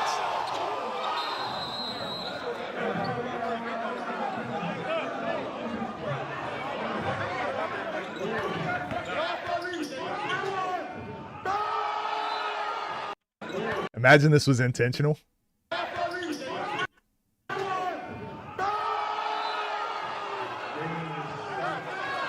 Golly, they're killing.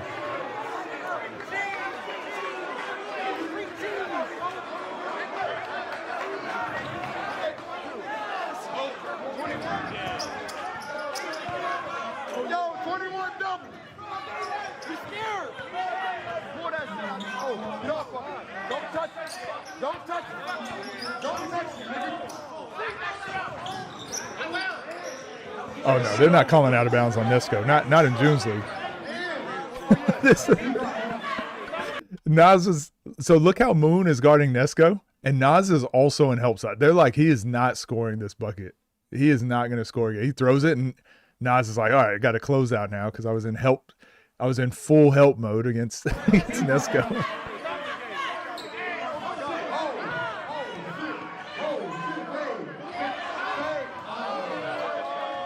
Oh, score sucks. Boo. Get to it, Nas. Man, Nesco's put on so much weight since this. That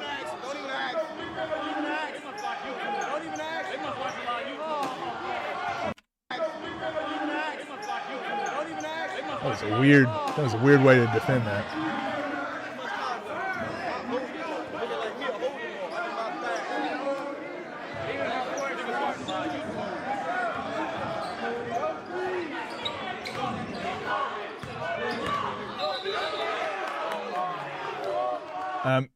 And also watch, so Gold, when you were asking, watch people that play like you and watch when they time their bumps. Nas is a good one to watch for players that are quick and strong. I don't mean you have to be as quick as Nas and as strong as Nas. I just mean if you're like a middle of the road player, like what most people are, they're usually not the fastest on the court or the strongest. They're usually like a mix, which is kind of what Nas is.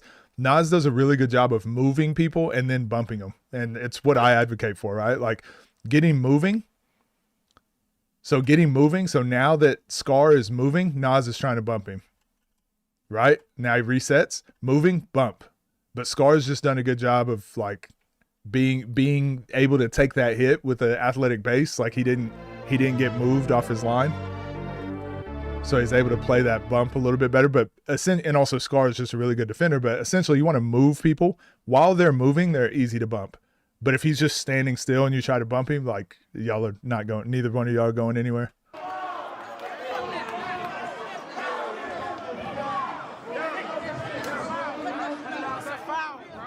Oh, also thanks for subscribing. Let me see what it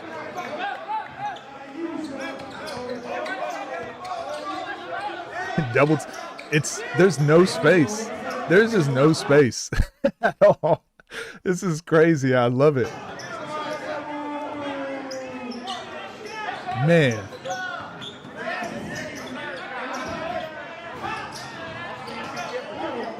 There's absolutely no space.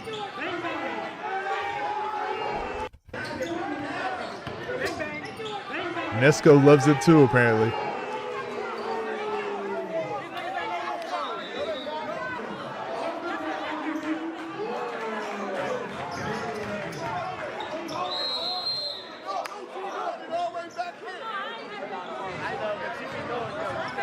That was easy.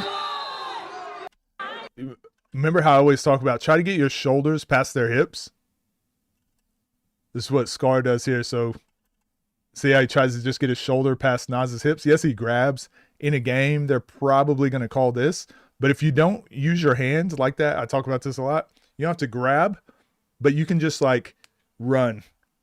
You can do the same thing with your elbow doing the work, with your shoulder, the back of your shoulder and your elbow doing the work. Get your arm around, and instead of hooking people completely, get your arm around and like push off like you're running. So you're dribbling with one hand, your offhand goes around, you're pushing. You can pick up and just like you can mask all your that hook motion into making it not get called as a foul. Obviously in the trenches, they're not calling that. That's just for those of you out there wondering how you can do that in a fives game.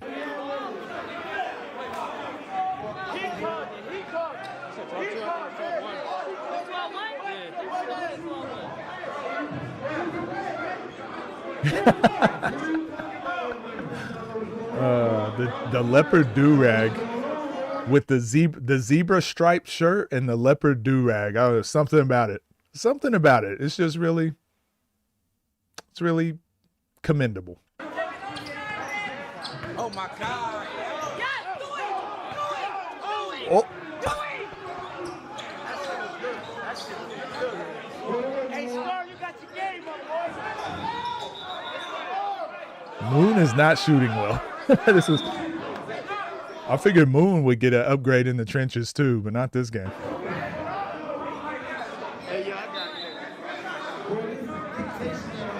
Oh, this didn't age well. This shirt didn't age well.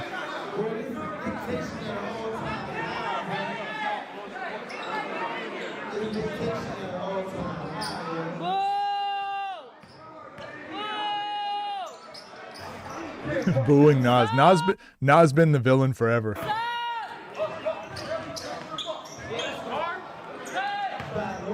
It's another good drive by Scar.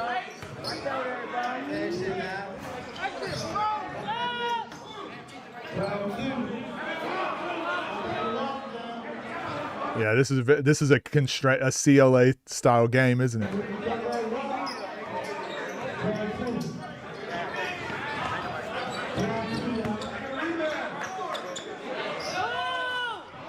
Man, Nas and Moon could not shoot. Not this game, obviously.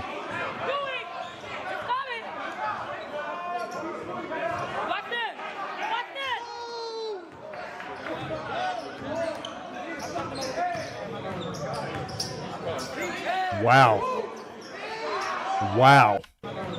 Yeah. Just go through them sometimes, right? That's a strong man right there.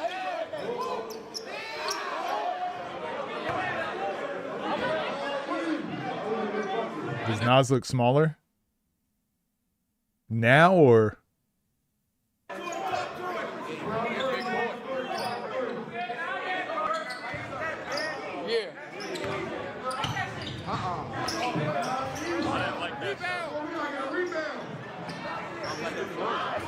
Golly, I don't know what is going on here, but Nas and Moon cannot shoot on these baskets. Maybe they're also, maybe the cafeteria court has also traumatized them.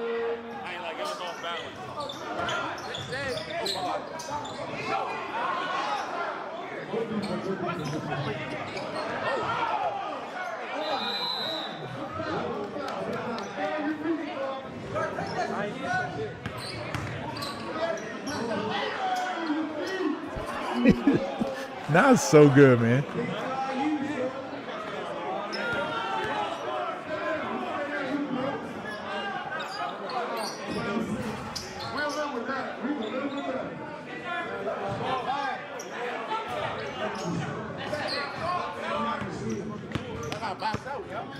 I'm about to say, Moon got to hit something.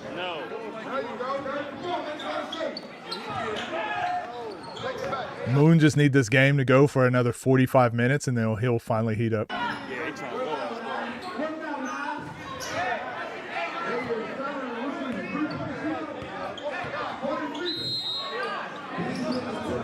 Crafty Nesco.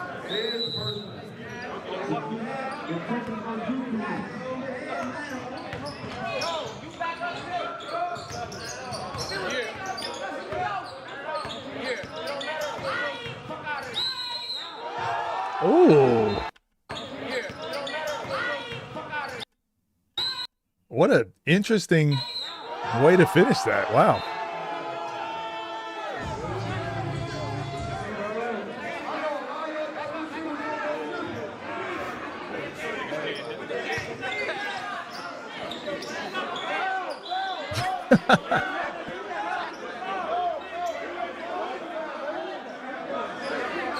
Yeah, that's a hometown call. That's a foul, Moon. Come on.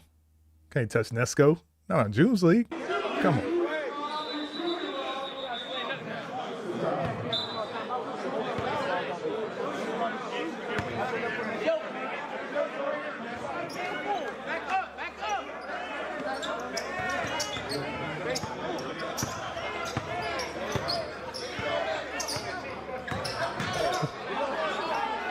Man, Nesco is working.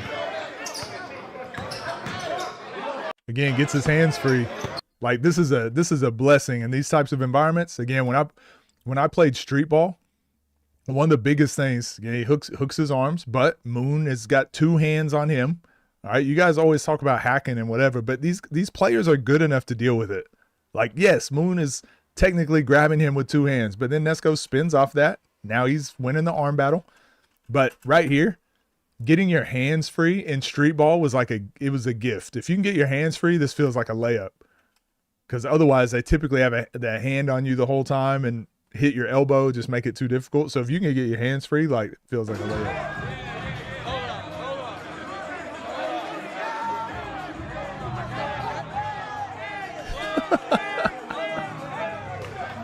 I'm about to say, that wasn't game, was it? Yeah, he's handling that rock.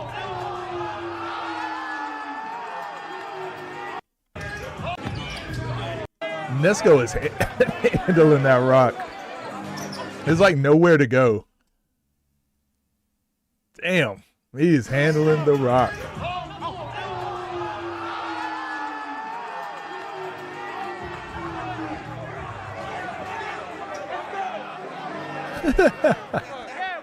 He tired himself out dancing.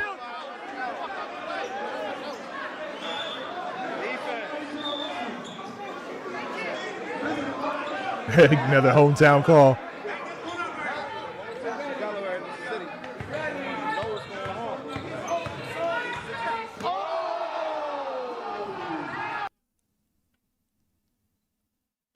Why Scar just toss him like that?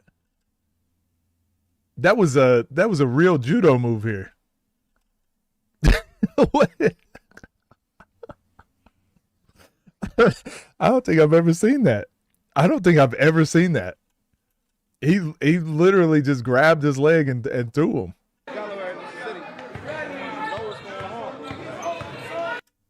Maybe Moon really is 135, whatever they put on the last TNC card. I don't think I've ever seen that.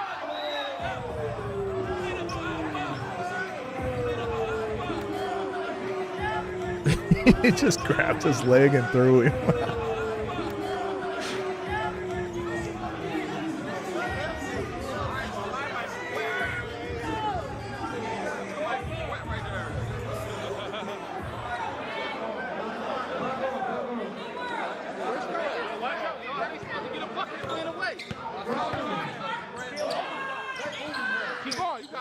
What anticipation by Nesco? Why did Nesco just? Nesco is something different on June's League. I'd pay $50 to watch just Nesco 1v1 someone on June's League right now. How did he know? How did he know? the ball that Scar was going to lose the ball. This is scripted. It's scripted, 100%. Keep going. You got it. No, it's not out. Not out. Crowd is part of the court. You know that rule.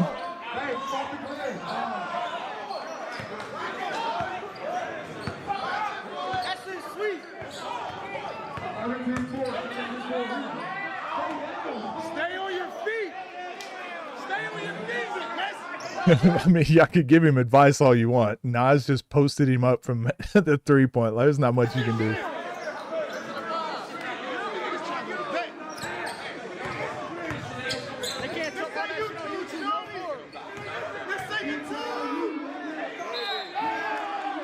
I don't like that foul call, but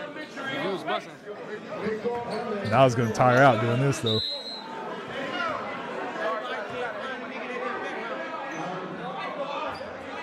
Well, that's crazy. It's the 5 foul rule, and then you get to shoot a 3-pointer for a possible 1 point or a turnover. The rules are better now, if you ask me.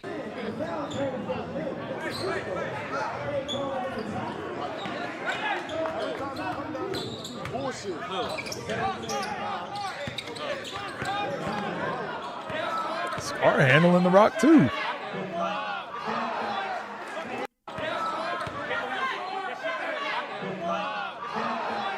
There's no way you can't tell me this ain't scripted. This is scripted.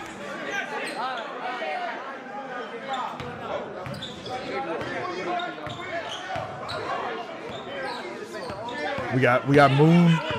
We got Moon getting tossed to the ground.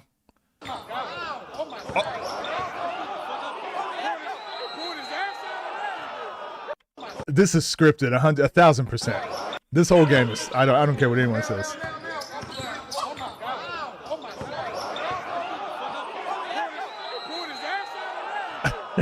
This is crazy.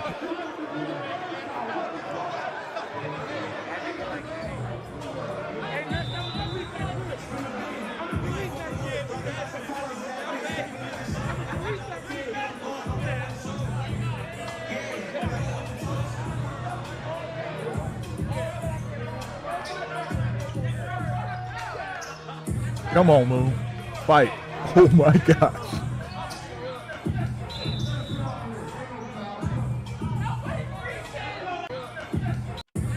What is Nesco complaining about here?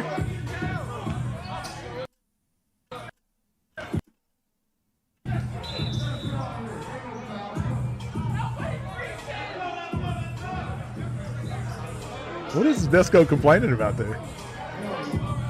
Wearing you like a backpack.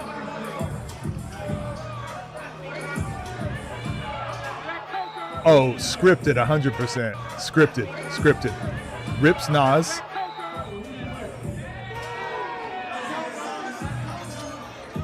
I was about to say, oh, players are getting contact high. I didn't realize that. That's the problem. Nas and Moon. Hold on. Nas and Moon are getting contact high. That's why Moon is shooting all these shots off the backboard. Yeah, makes sense now. 100% makes sense now.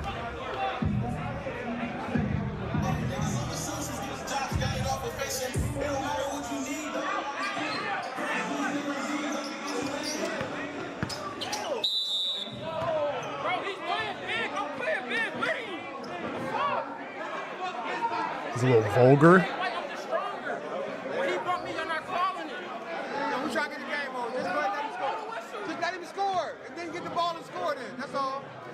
You only got one goddamn shot, man. He's fighting for the team score.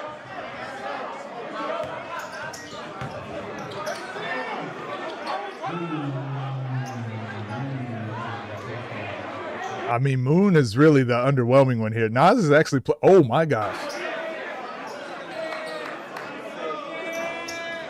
Yeah, Moon hadn't scored, has he?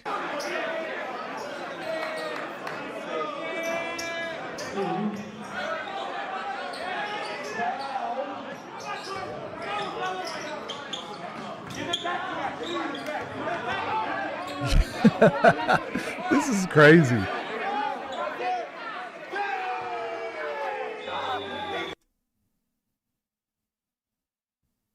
That game was wild.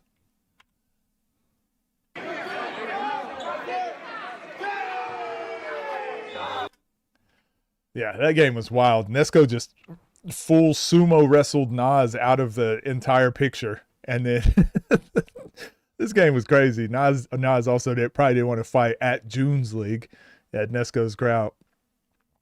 Yeah, this is crazy. Hey, Shamar, great suggestion. Great suggestion we got there. Let me know what you guys thought down below. Let me foul him. I'm playing big with him.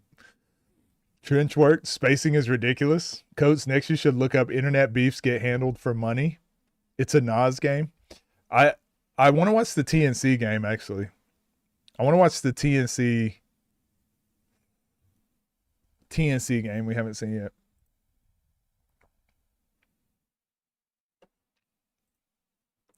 The 3v3.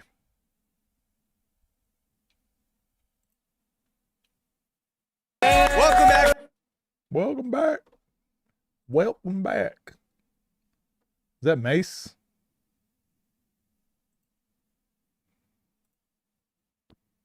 Welcome back to the next shot. Yeah, we're gonna watch. We'll watch this, and then if we have time, we'll watch another. You guys can give me another suggestion.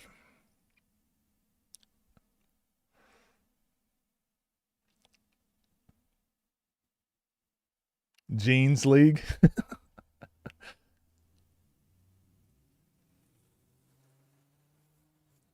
You like the energy of that game? Oh, this one right here? Yeah, we're gonna check it out. Do you think there's an element of not being as pressured or not having as much space to overthink about taking the three? Possibly. I feel like if you are Nesco or Scar though, and that crowd is cheering for you, you just get like it's hard to explain. Like that home crowd. I mean, there's stats that have been done on this. There's you can look at statistics of players in the playoffs. Like the players that aren't as good, the role players, they play better at home.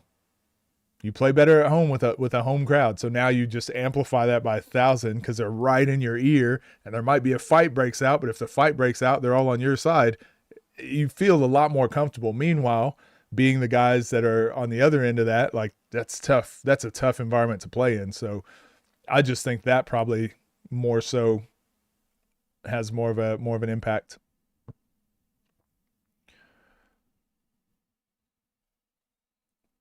The game is 80% mental.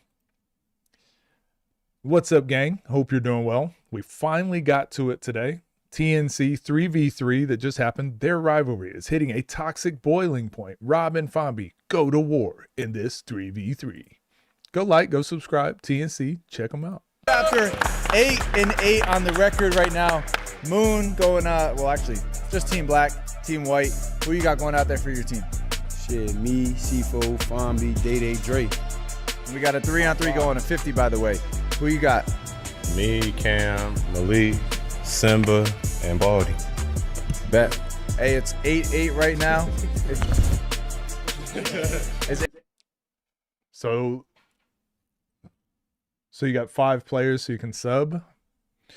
Rob, Cam, Malik, Simba, Baldy, Fombi, Moon. 8-8 right now. It's going down to the wire. We still got, after this game, 3 more games to go. 20 episodes total. Again, 8-8 on the board. Go to tncleague.com, subscribe, early access to some of these episodes. Shop thenextchapter.com to collect some merchandise. Let's set it. You guys love these 3-on-3s. They always get very competitive. So I'm going to set a goal. Let's go 25,000 likes on this video. If you've been enjoying this season so far, tap in, leave that like, subscribe. Sorry, I was a little thrown off. Rob Clone just bumped into me, so greatness. Do you want? Huh? What? What the hell did Scotty just say? So I'm going to set a goal. Let's go 25,000 likes on this video. If you've been enjoying this season so far, tap in, leave that like, subscribe. Sorry, I was a little thrown off. Rob Clone just bumped into me, so.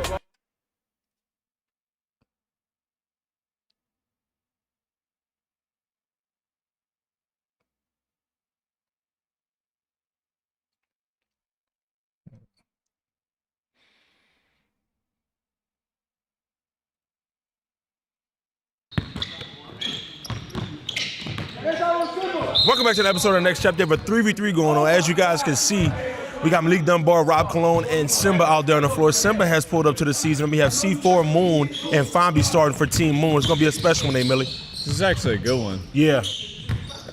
Rob's team has had a size advantage in the other 3-on-3s, but this is a little more balanced. They got Fambi out there, they got Moon out there, they got C4 out there. Welcome Simba to the season. Yeah, he's a fresh body. Yeah. And right now, in this one of the season. Does Simba live out there?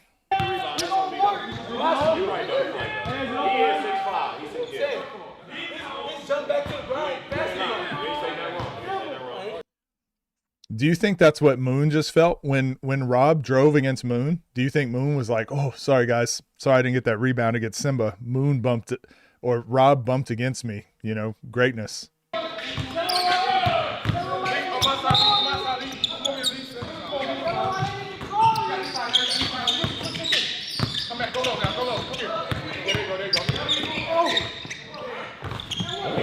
Want to give a huge shout out to DJO. Does Malik have that in his game? While the season was going on, and Latin Davis had to depart because obviously he's an overseas pro in Canada, and he had to. Is it still considered overseas if you're in Canada? Because that's it's like overland, right? Fulfill his obligations for a game. Got a lot of things going on within the TNC faction, man. So make sure you hashtag back to the essence. I know I haven't said it in a few episodes, but we're still at the essence here.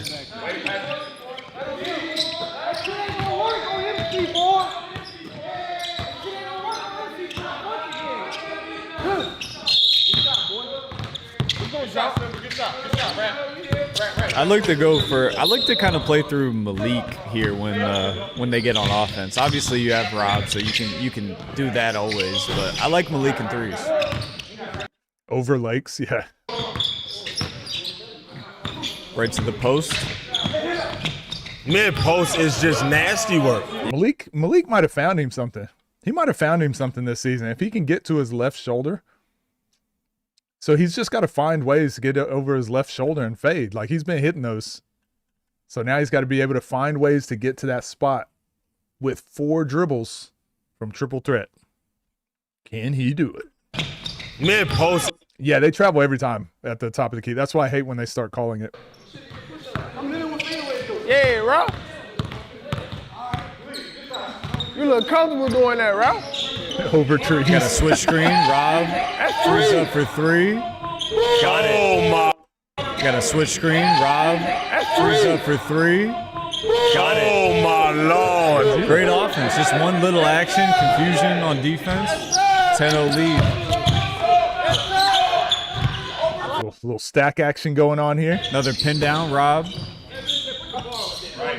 Malik from the set of ball screen. Oh no. If Moon, not Moon, Team Moon is what I'm trying to say, is missing Isote, man. Yeah. He's huge in these 3v3 settings. He's a glue guy. Yeah.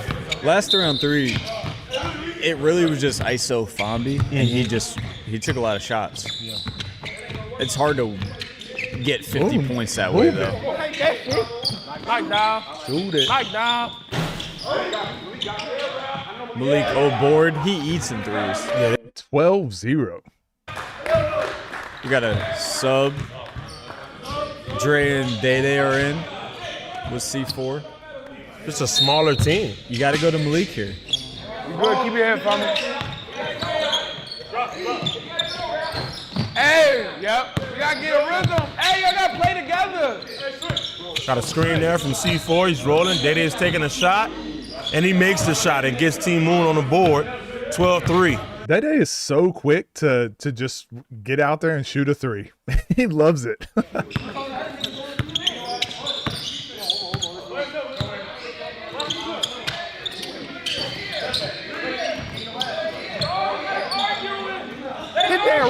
Hit that route. Oh my Lord. Yeah, route. Let's do it, nigga. Let's get going. Hey, arguing over there. Uh-oh, Rob's in the post with Dre on him. He's going to go at him. Scar. Oh, he's just going to go up. drops them. Kicks out. Yeah. Oh, one more to Simba. Simba shot that like he really does. He not trust his shot?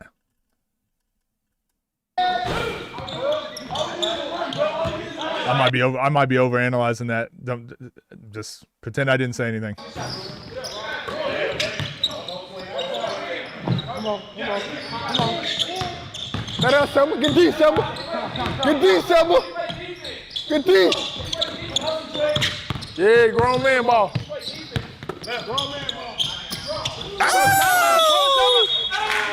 From the timeline, I'll make you shit. They got a squad, man. They got a squad. Team said. Yeah, so Baby Durant, I've thought about this. Next time I go to an event, I've just tried to stay out of it a little bit, but I am now that, especially with the Ball is Life 3v3s, they're a lot more serious. I'm just going to start teaching a couple like FIBA 3x3 concepts to some teams. I'm just going to show them a couple.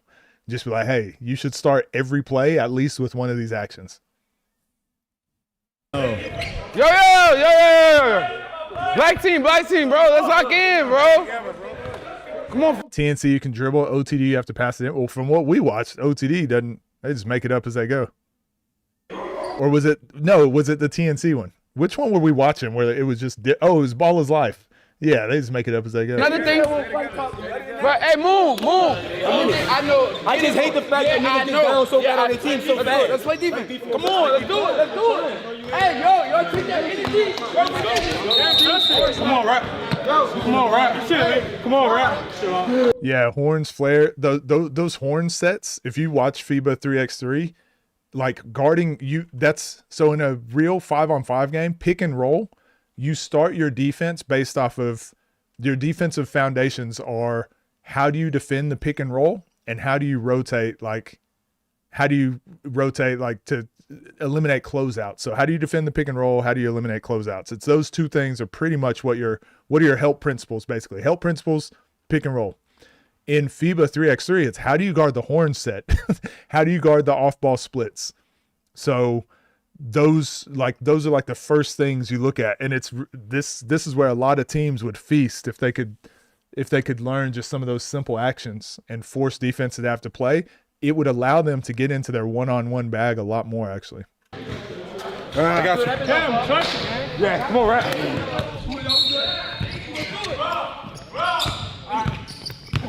Go back and listen to Rob. What, right here? Come on, rap. Come on, rap. Come on, rap. Oh, shit. Come on, rap. Oh, shit. Come on, rap. Oh, shit. Come on, rap. How do you, where's our guy? Al? Hold on. How wide do you think his eyes were when he heard Rob barking? How wide do you think his eyes were when he was hearing that? Yeah, come on, rap.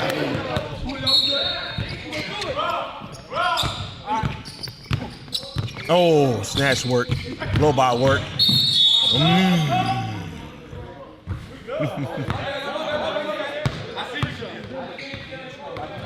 You good, C? What's wrong? Talk to me. You good? Take the easy ones before you take the hard ones. Cause you got the 3-ball, but then you went into the defense. You fatigued too. You gotta understand. You gotta start. Same with me. I got simplified, especially when you fatigue. Yeah. They already know. All right. Next time I hear Tay say something like this, he says it once a video. We get Tay talking like this. If it don't ever translate. Same with me. I got simplified, especially. I got to simplify it. All right. Fatigue, yeah. They already know you explosive, so niggas is trying to stay back. Fatigue, yeah. Moon's shot looks nice off the catch. We never get to see Moon's shot form because he's always shooting with a contested hand, obviously, but he actually got nice form. I ain't gonna lie, you know what I mean? But if you hit that 3-ball, it's gonna make them have to come out that motherfucker. Now, you know what I mean? You get past them, nobody can stay beside you. Knock down. Did Rob bark again on the drive? Ooh. Knock down, Rob. Yeah! Yeah, Rob! Yeah! Buddy, I got you in a little bit. I got you in a little bit. I ain't gonna cheat it. Hey, Rob Cologne. That's my dog. I gotta make my shot, my bad, y'all. Turn around. I love that. Pretty. I love that. He is disgusting in team setting, bro. He's Go looking. ahead. No, my bad. He just simplifies the game. Yes.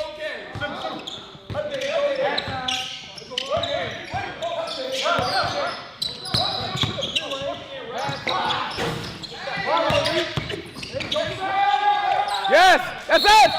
Thank you, Simba. thank you, thank you. You deliberately disobeyed me.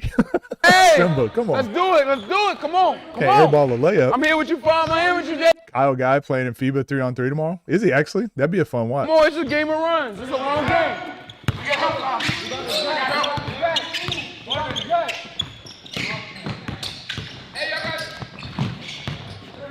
Turn him in a circle. Day with 2 Now, threes. now, what I'm saying is the isolation won't. The drive and kicks, the dribble drive motion will work how Moon drove and kicked there, but the isolations will not work.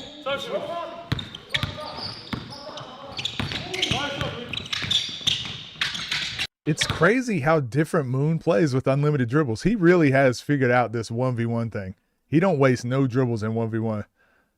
But in fives, threes, like you get to see his like counters a little bit more, working in tighter spaces. Hey, Rob, watch this flip, Rob. I give you that. Malik played against Simba. He beat Simba a long time ago. I remember that was the first time I saw him play. He's played a couple other ones. He played Fombi. I like it. I like it. Hey, we here. I like it. Take that Take energy your out time. on white. Take that energy out on white. Come on. Just bark at him, Rob. Bark at him. Yep, yep. Go get you one. Ah, go get it. Tough shot from Moon. What is happening?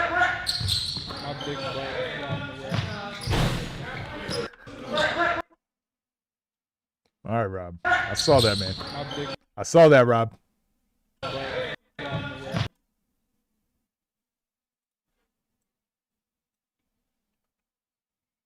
We saw it. Okay, Nick Young. Okay, Nick Young. Playing hard, man. Playing extremely I'm hard. gonna get us to halftime real quick. I got it. Body go, body go. Let body go, let body go. Hey, they're gonna miss, man. You'll see his weaknesses when you watch him play Fombi. Come on, rap. TNC best player. What's that, Body, Andrew? stand another one, body. I got you, brother. Short. That's a bad one, that's a bad one, man. It's good. It's good. Ah, that's what they doing. Hustle. And one, Rob. About to And one, dunk that for a Rob. second. Spin cycle. Oh, yeah. Yeah, they got a new sub. Hey, new sub. Sub. If Rob missed and he don't see it, did he miss? You're a real philosophizer, huh? And one. Hey. This is what Fombi couldn't do against Malik. But this is what he needed to do the whole game. Hey. Yep. Yep. Maybe he learned. Maybe he learned by playing against Malik. Sit down. Yep. Oh, my gosh. Go get you one. Yeah. Hey, stay down, Bobby. Stay down, Bobby. Okay. Hey, look. We down 10. We down 10 now. Come on.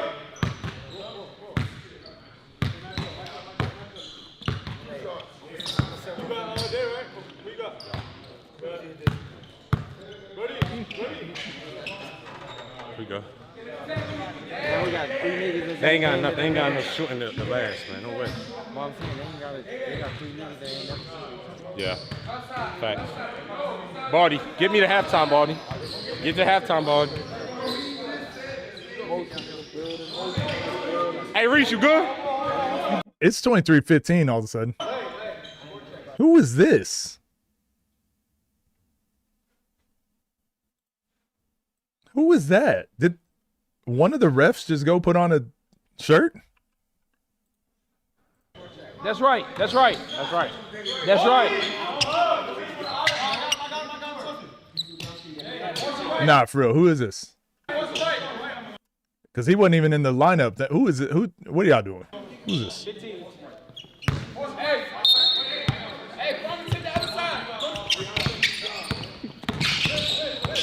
He locking Fombi up. We good.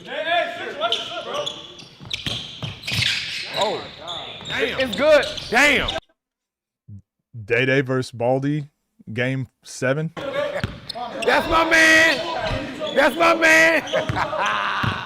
Okay, Terry. Space it. Space it. Space it. Yeah, we gotta see if you can fucking go. Yes, thank you. C4. All right, space it. Hell of a pass. That hook pass is nice. Right on the money. That's a great pass. C4. I like it. Fuck no, ball. Crash. Crash. All right, yeah, Tay, come on. It's hard right now. Knockdown from Feinbaum. Let's see if he hits it. Ah, short.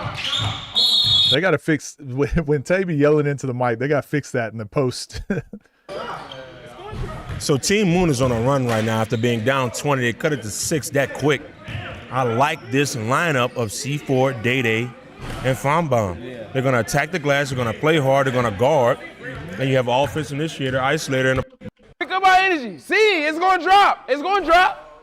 Look, Tay been coaching this whole season, man. He still got belief. Okay, he want this win. Was it 8-8? They said Tay want this win. yes, thank you. He don't want it enough to start barking like Rob, but he want this win. 3-3. It's something like that. It's 17-23, bro. Come on, listen. Yes, thank you. Yo, keep finding the mismatches. Find the mismatches. Boog's like, no, hold on, come back, guys, real quick, guys, come here,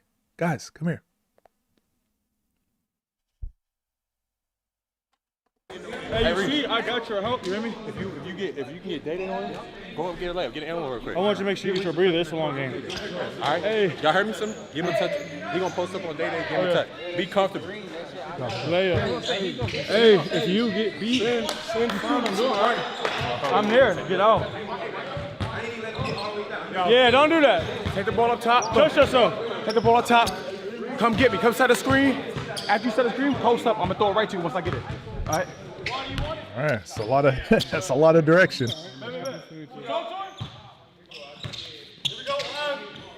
Oh, DJO left. So y'all got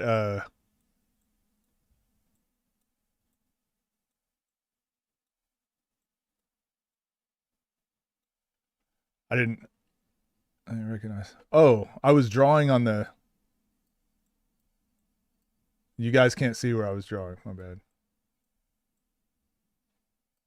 That's what happened. there we go. Simba has the ball here, checking up. Coming off left, got a horns action. Spinning off, half spin. Tough shot from Simba. Oh, Shut the fuck up, little nigga. Shut the fuck up. yeah, fuck that. Shut my fucking nigga. So shut the fuck up. You know what's going on. Halftime score is 25-17 after Simba makes a tough shot. That's a tough shot. Boys, y'all got a team full of sinners. That's Robert cool. Ory. Y'all got That's Robert cool. Ory, Joakim Noah, David Robinson. Cam, come on. Andre Miller. Fuck that halftime. Fuck that halftime. Today's video is sponsored by right Tennessee, and you, like I said, at Second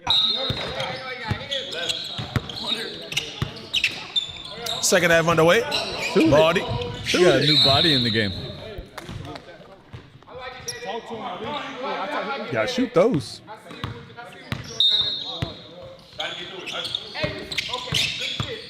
No, I didn't see that play. Oh, he's shooting this one, no question.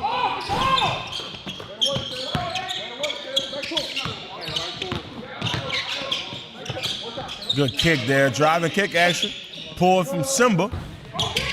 Crazy they just won't shoot the open ones, but they're so willing to shoot the hand in the face Oh, ones. he's going to isolate. He's going to isolate. Hey, that's a foul. That's a. I don't think that was a foul. That's a great finish, though. Timu could go on a run here. Come on.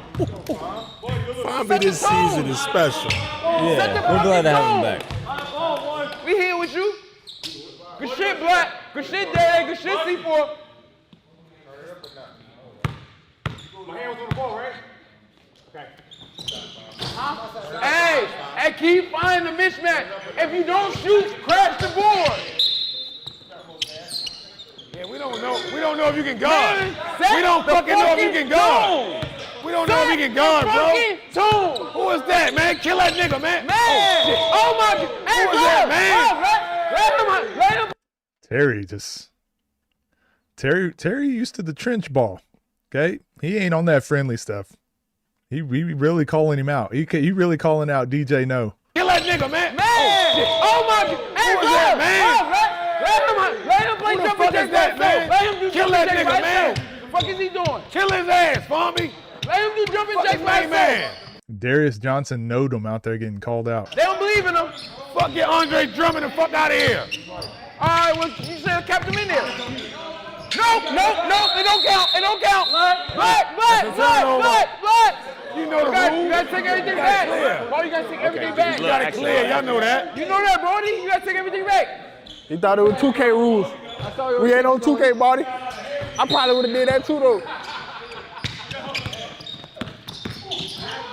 Yeah. And we ain't scared of that cologne shit either. I know right there. That cheap ass cologne. That cologne cheap as shit. Cheap-ass cologne. Yeah. You was talking all that shit the other That day. cologne Nah, cheap give me as that shit. energy. Fuck all that. Follow me, nigga. Oh, get in the play. Hump him. Ah! Yeah. What the fuck is he doing? C4. Yeah. Hey, why we being silent? I should know if it's a ghost screen. I should know if it's a ghost screen. Come on, wake up. What run are they on right now?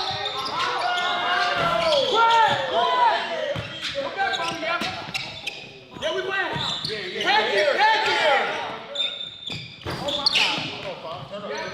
Day versus Baldy, round 12.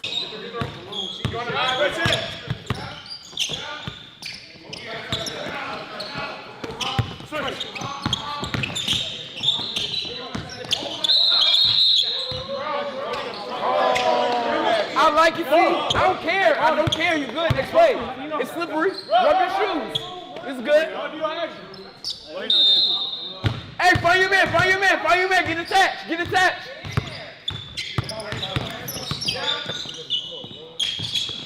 I got a fucking. Bill. Wait, hold. We're gonna get a good time. Let's get one. Set one first. Rob getting the ball screen. Oh, good slip. I was about to say, I don't know if Simba got that in his game. C4 is in distraught right now. Hold on, please stay down. Hated that call. Overload the side. We're gonna overload the side every time. Overload one side. Hey, Simba. Hell no, Simba. Hell no, boy. Strong side, then kick. All right. Yeah, rap is hot. Why they got Mo mic'd up? Why they got Mo mic'd up? Is he just holding the microphone for someone else? 'Cause he ain't talking. Yeah, rap is hot.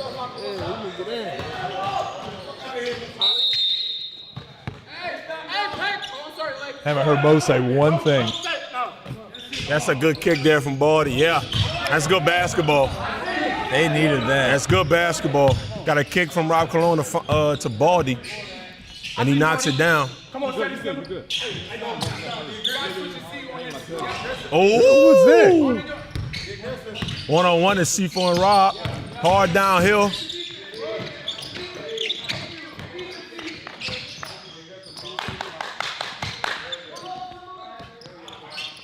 Tough shot from Fondy right there. Chanel quarter pocket fouled on the 3. It's good hustle out by Shadell there.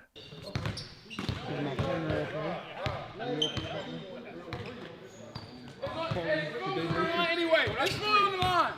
3 shots.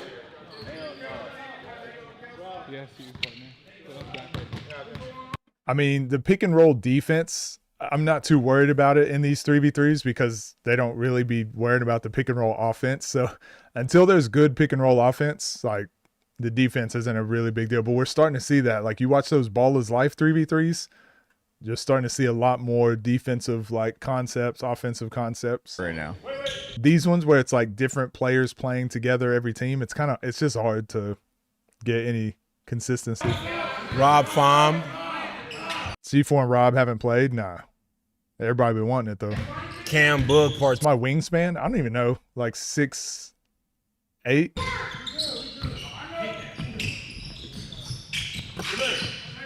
You know what's crazy? I know they're the same team. I want to see C4 move. Yeah. Dumbass nigga, man. Everybody get this work today. Yeah, nigga. All them niggas, man. Again. Oh, you got him. Oh, Day. Oh, Again. oh, you got him. Oh, Day. Oh, Day. Fombi a good passer, man. Even like just little things like this. Like he made that hook pass over the top. Obviously, I haven't seen his left, but that's just a different thing. But that hook pass to C4, like it hit him right on the money.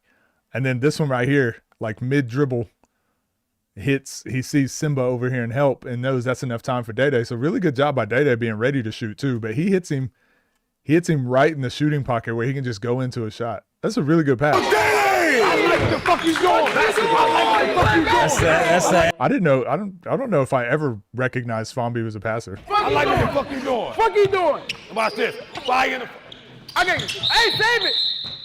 That was a pass to the ref. Give a fuck. You playing hard as shit. I don't give a fuck.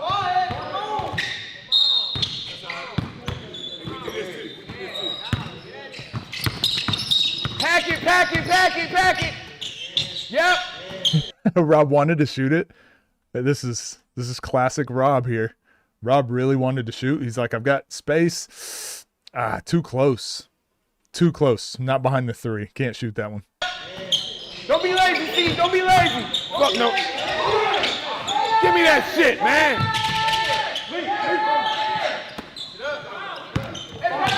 Yeah, thank you.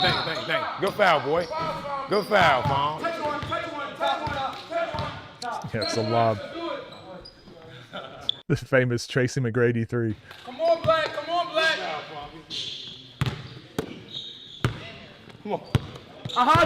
Talk to him. Yep. Pack it. Yeah. Oh, whoa. Who's that on? Pack it. Who's the foul on? This is great defense by Day. That was excellent defense. That was great defense. He timed the bump perfectly. Took the hit with the chest. Whoa. Y'all cannot let him keep throwing them fucking tanks around like that, bro. One shot? Oh, okay. It's for 1 point? Or okay. One shot for one. Everybody, all Black in there. Hey, ref. What do you do? One shot for 1 point. He gotta be able to take it. The basketball philosopher guy. Honestly, if you think my videos are long, imagine that guy trying to break down a game. It'd take 3 hours. This he gonna get hurt. I'm getting grabbed already. You good, Rob? I gotta talk my shit, man. If he do this, he gonna get hurt. I just think they shouldn't have called it. Oh my gosh, yeah, he getting some calls now. That's good defense. That's a good call. Yeah. Thank you. Somebody gotta say it for me. Maybe it's just because I just watched Nesco, Nas, and Moon and Scar play in the trenches. So now I think there's no such thing as a foul. This is crazy. I love this, man. Niggas ain't scared of that fucking cologne shit. That cologne cheap as shit. Fuck. Who the fuck can't be nice if they gain 300 pounds of fucking muscle? Fuck out of here. Yeah. Huh? I don't want to get that big. I'm gonna be trash. I'm gonna be trash. I get like that. That man strong as an ox off that bitch, man. He's strong as shit out there, man. Niggas can't do nothing. He's strong as shit, man.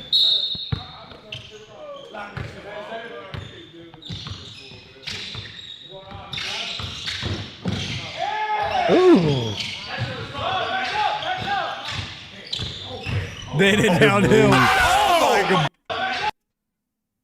So again, yeah, Baby Dre, maybe you might like the Malik versus Fomby game because this was happening a lot.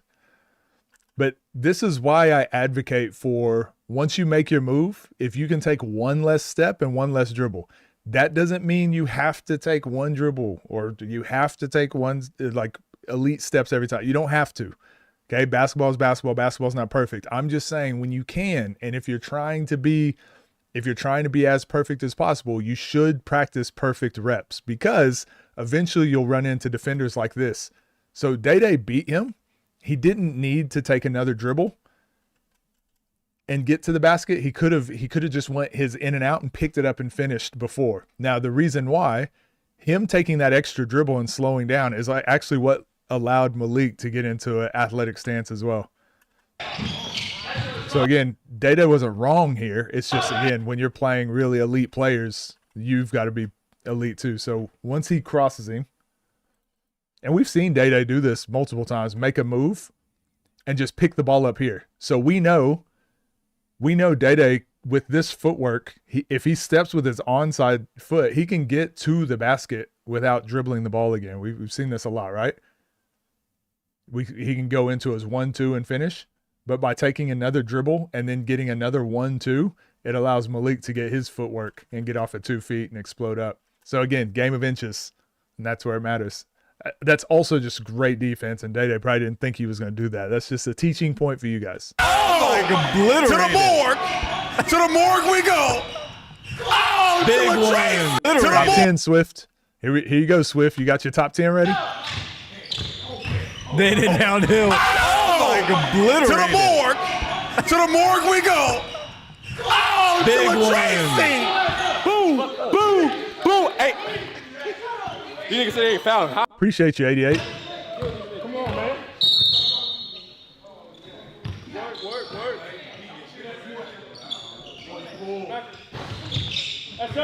Yeah, I am ducking Malik. Malik keep getting better every game. There's no way I'm playing him.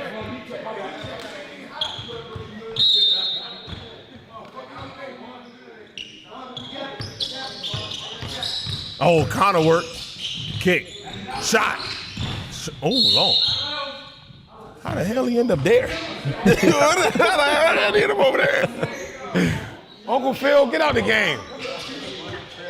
Fuck, get out. That's not no, get out of here, bro. Sick of Philip Banks, yo. Nice. I got you back. I got you back, yo. Chill out. Yo, that's crazy. Yo, Terry Hosley just called Baldy Philip Banks. I am dead. Call that man Uncle Phil, dog.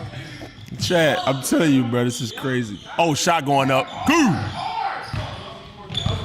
Shoot it. C4.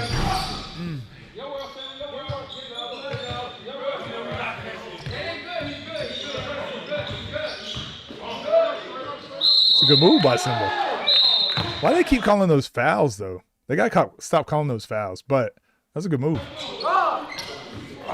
He's 6'5". Yeah, that splits action didn't really get him anything.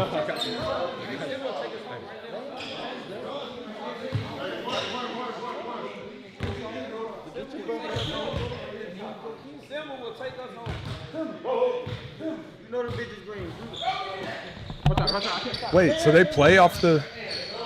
I get so confused with the free throw rules. Yeah, Fomby, anything going to the left is a little different. Like that could have just been like a left-hand pass, but he tries to still get it back to his right hand. Those are little things I look for when I see like what level of a passer someone is. So Fomby, as long as he can throw it with his right hand, he's a pretty elite passer.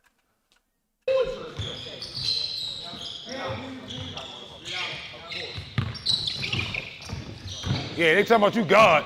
They talking about you God. Dumbass. They talking about you Go wipe your dog. hands. Go wipe. What the fuck is they talking about, Cam? Go wipe your motherfucking Cam, hands. Yep, go wipe shut the your fuck up, motherfucking- Cam. He can't fucking play him. He can't play him. Oh, Fambi going with the no pass strat again. There goes another one. He beat him. Hey, get out there.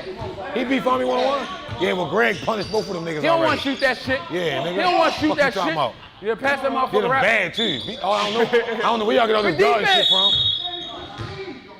Get him bad too. Oh, I don't know where y'all get all this dog shit from. Yeah, Day Day is just I don't know what he said to one of those referees, but they do not like Day Day. They do not like that. Just let that go. I mean, Rob pushed him. They're fouling each other, but I would have let this go because Rob was getting the ball anyways. I would have let it play out for a second and let him just play it and then give him a warning. Guys, we're not doing that in the post, okay? Rob bleeding though. Somebody's scratching.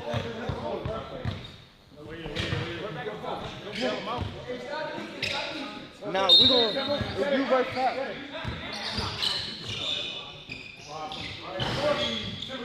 We got to see these percentages after this. Good call. Great call. That I've never really seen working in an isolation For situation. sure. Yeah. These are you're hot. I get it. Man, longest free throw.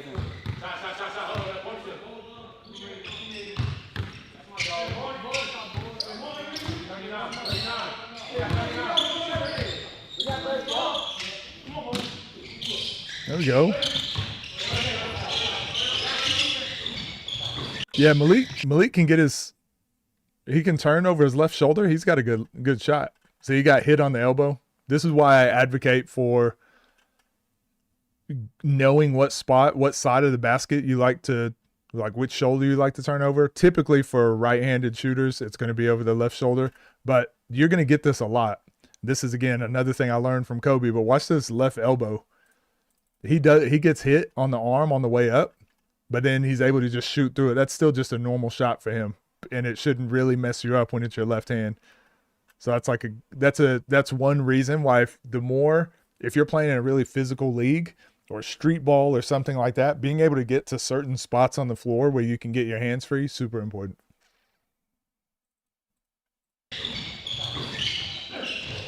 Now, I know Day-Day wrapped him up, but those are those weird calls where it's like, who fouled who first? Like, you can't just let Rob walk to a spot and just push someone out of the way. So when the other guy starts pushing, they're going to push back, right? So it's either a double foul or you just let it go and let Rob out-physical him. Like, if y'all are going to get physical, whoever's more physical wins. Something like that.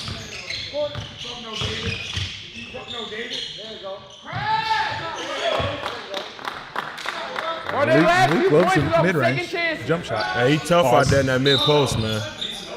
He's filthy. Everybody got crashed that motherfucker. Another one. Crash! Malik looks like a professional today. That motherfucker. Another one. Hands free again. Crash! James O'Neal, thanks for subscribing. He looks like a pro. Everything is simple. He's smooth in all of his movements. He playing through him. Shoot. Should have never gone away from it. Oh my God. Too quick on the spin. Should have never gone away from it. He had plenty of time here to just take his time, but I mean, he probably thought Fambi was going to get to the ball a lot quicker.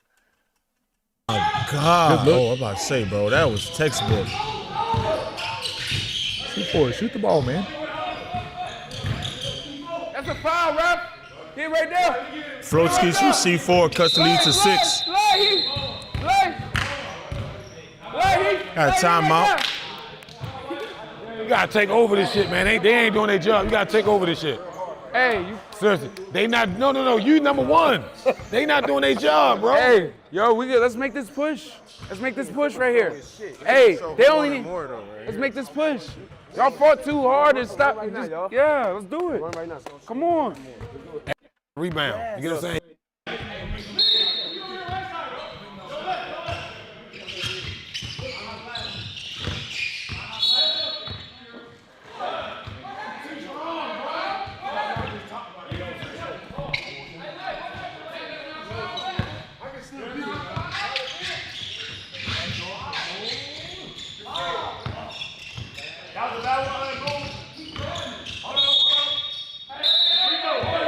Coach gonna hit you with a copyright strike? What you mean? 2 in a row. 2 in a row. 2 fouls in a row. Why y'all act like y'all don't know the rules? They here every week act like they don't know the rules. Me and my son know the rules. My son 5, he know the rules. Of this You know the rules, T? shit. Swear to God, he know the rules. Swear to God. Yeah, he was at Auburn. I think the first game we watched of him was because it was like D1 college player playing against Simba. Just chill out, bro. Just chill out, bro. Just chill out. You try and come in when I got 43 and hit 2 threes.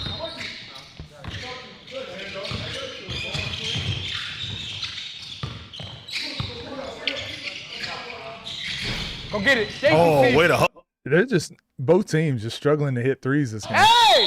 God damn. Flagrant! Yo, y'all gonna kill him.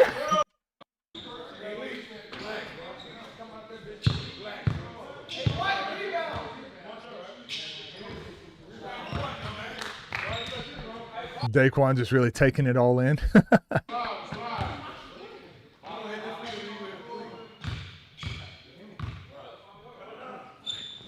Why is Tay Next always both. hurt? Not sure. Maybe because he plays so hard in the threes. Chop wood, carry water.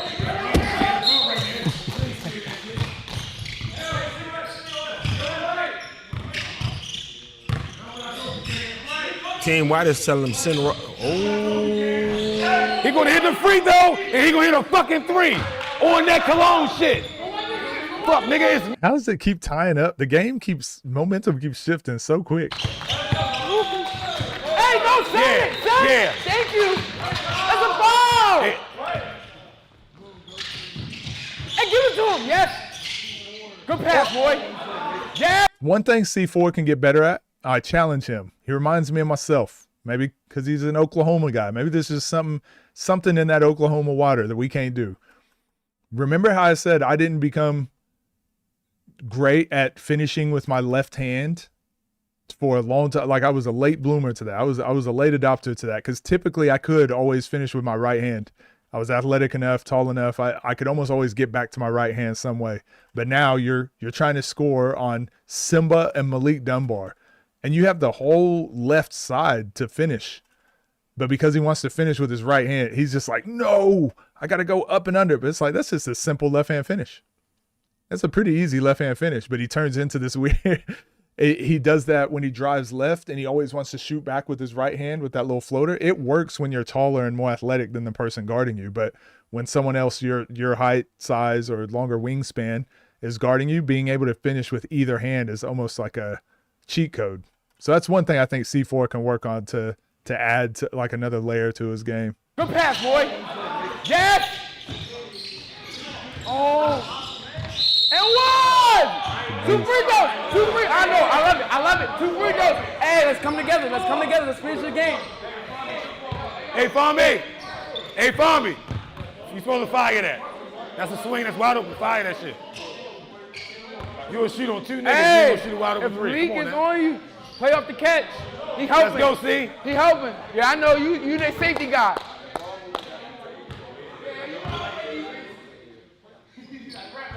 oh my Lord. That's It's less about having a good left hand because again, like I said, I could make left hand layups. The issue wasn't making left hand layups. The issue is like your body balance. So I talk about this a lot. People think they're not good at passing with their left hand. They're like, 2 on court day. It's like, no, it's not your left hand.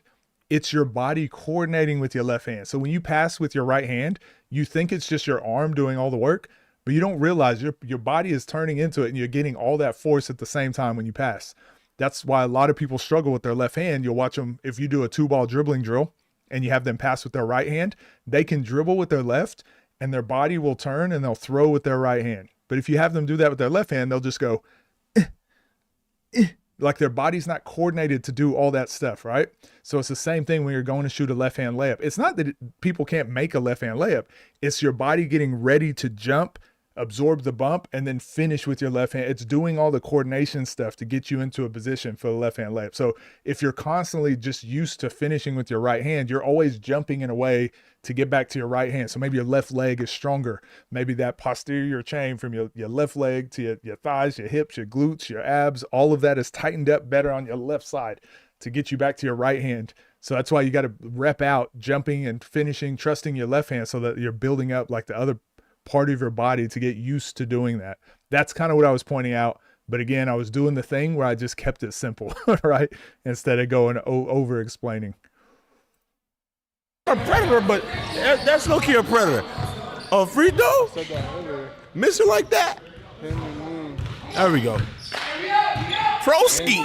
C4 ski. 6 points, but.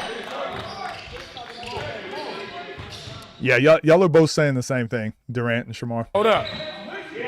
Rob, why you switch, Rob? Oh yeah. Oh, all right. Why you ain't go over there to that Robin shit? Yeah, there we go. That's what the fuck we want to see. No, get you That's one. the fuck we want to see. Thank you. Ooh. Go get it, see? There you go. Look, shoot it. Yep. Trust it, Fambi. Trust it. Trust it, Fambi. Shoot it. Shoot it. This is why I always say shoot your open threes. Shoot your open threes. Just shoot it. There's nothing else to think about here. There's nothing else. There's nothing else to think about. This is a very high percentage, high efficient, most points per. This is the most points per shot taken in the NBA and college, any high level basketball, a kick out three. This is the most efficient shot that you can get on a basketball court. Wide open kick out three. Shoot it. You shoot it. Instead, you pass that up to now have to make another play where there's a million other things that can happen. Maybe you just get another kick out three, but that's equal, right? It's equal to what you just had. Or you get a kick out three over here, which is equal to what you just had.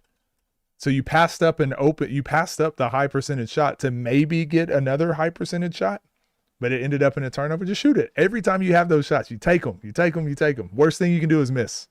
Shoot that motherfucker. Are you good? Shoot that shit. Ain't nobody gonna say nothing. Shoot that shit. Come on. Get it back. This Simba shit stink. Don't nothing lazy, see? Good defense. Fuck out of here, David. Defense. No! Oh, fuck, lay you all the way back there. I don't know. There's been some phantom calls. Tell me. I mean, it hasn't his shirt just turned into a napkin again. Dunbar. I don't think that any of the calls have changed the momentum of the game though, so whatever. Figure set. I'm gonna follow you back on Instagram. Just one of you though, not everybody. Miss both. Please, I'm glad he called that timeout because Moon was about to get right into that ISO bag. He was gonna drive right into help right there. Y'all niggas lined up, stagger at the top. That was another thing we was about to say. Bro, I think y'all niggas.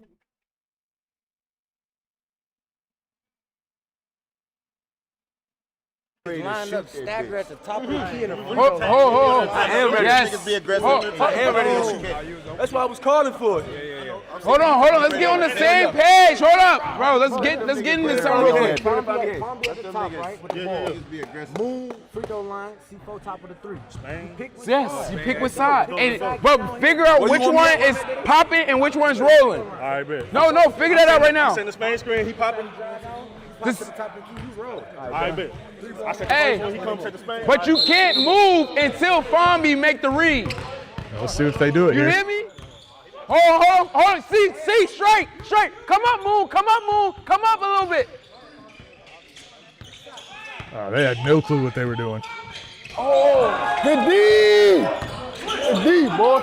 Over the top, Fom. and they want him. Little boy. What the fuck? Little boy. Hey, 5 points, White. Hey, Rob. That was crazy. They let that one go. Look at Moon.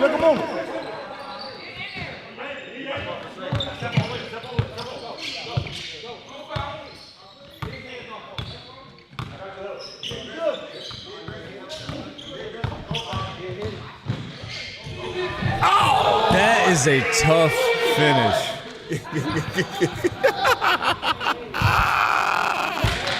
A 3 wins it. A 3 ends it. He's gonna end it. Is he gonna end it, T. Osley? Come set a ball screen. Oh, we got free. Rob for game.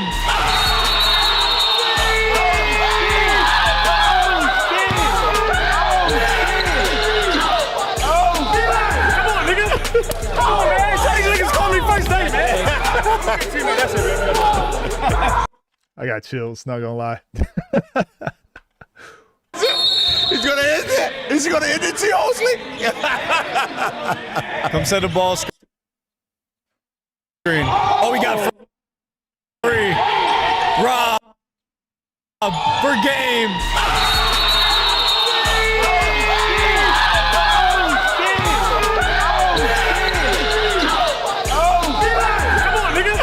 Come on, man. These niggas call me first name, man.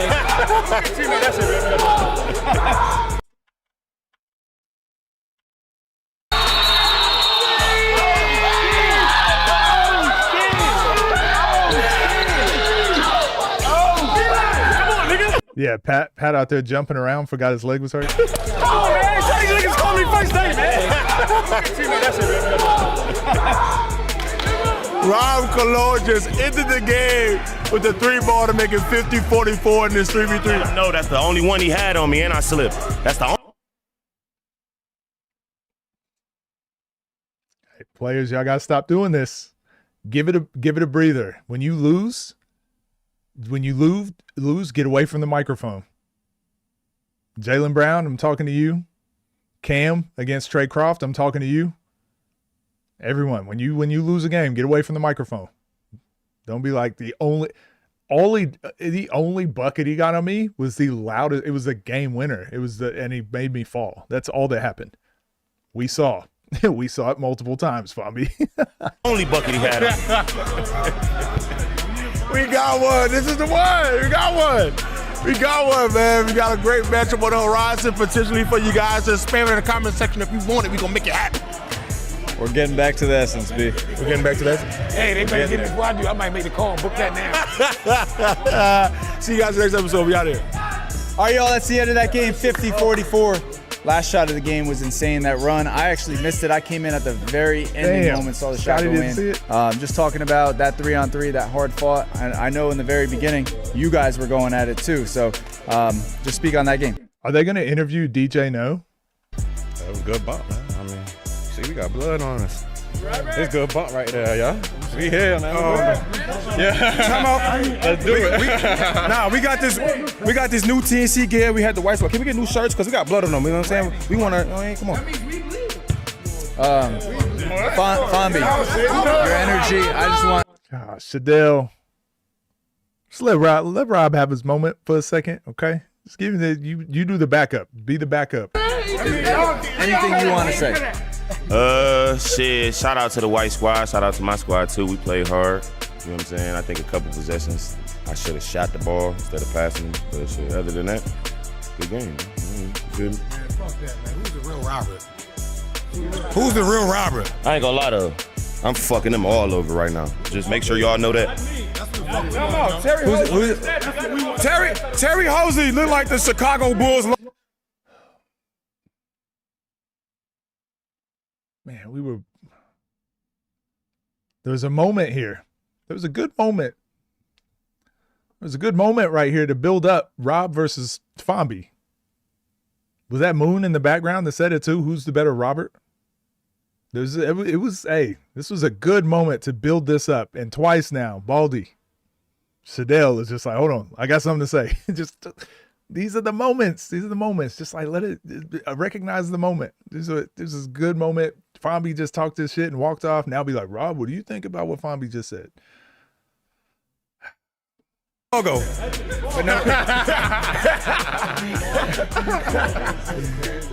Hey, but no one's saying nothing about Fambi. He said that. What? So he's fucking you all over. See, like Scotty trying to get back to it. Hold on. Fambi said he's fucking you all over. I got a question. Just one question. Who winning? 9-8. Okay, who winning? Okay. when niggas get mad and they losing, then that's when, you feel me? I'm undefeated in this. Goddamn. You hear Mood over there mad as hell. Look at him. Man, that was a fucking charge. Look, he mad as hell. This big ass just straight put his shoulder in my chest. Nigga, get in the weight room, nigga. Get in the weight room. Hold on, everybody, y'all ready? Switch the crowd, nigga. Hey, next episode we got a 2-on-2, 2 groups. Do we know who the 2 groups are going to be right now at all? Man, that was a really good opportunity here to build up Fomby. We'll end it here. That was a good opportunity to build up Fomby versus Rob. But it was all right. Funny games, good times. That was a really fun game to watch. It's me. Dope game.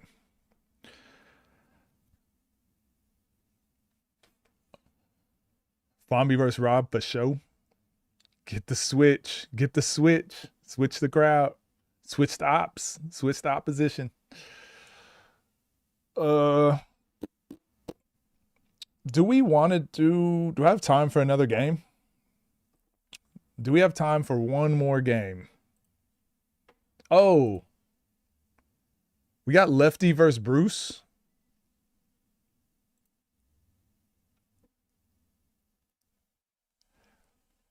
OTD vid of them picking a random out of the crowd to play a hooper who was supposed to play Rob. What game is that?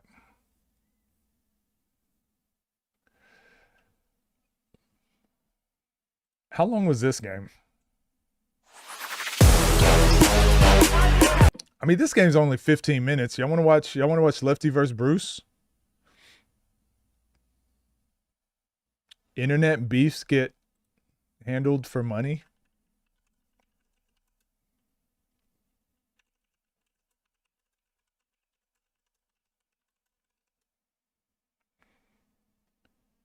That's a short game as well. We could watch that. 3 years ago. 3 years ago. We could watch that. Post it in suggestions.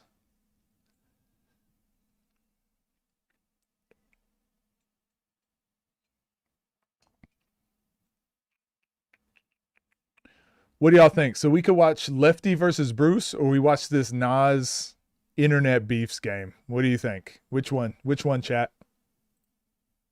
They're both fairly short. We got enough time for one more.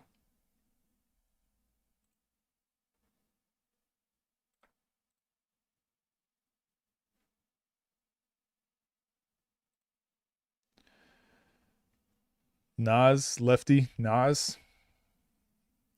versus Bruce, split right down the middle. Lefty, Nas. All right, we'll go Lefty versus Bruce just because I had planned to watch that. Dog, you gotta go chill. You gotta go outside or something. I'm working. Hey, I'm working here. I'm working here. This fucking guy. This fucking guy.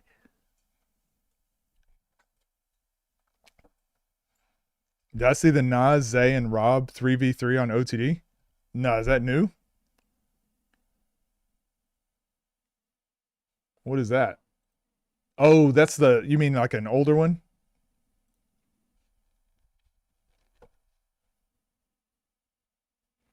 No, we're gonna watch this.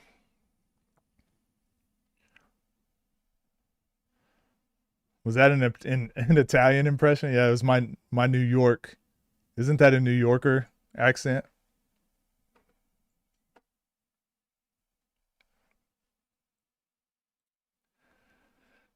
What's up, gang? Hope you're doing well. We're going to watch game that just dropped 2 days ago. Hitman Holla. Lefty versus Bruce, 1v1, bags and buckets. Go like, go subscribe. Am I subscribed? Oh my God. Oh my God. I am not subscribed to both. Oh, this is the new one. This is Bruce's new page. Go subscribe. Go like. Support the channels.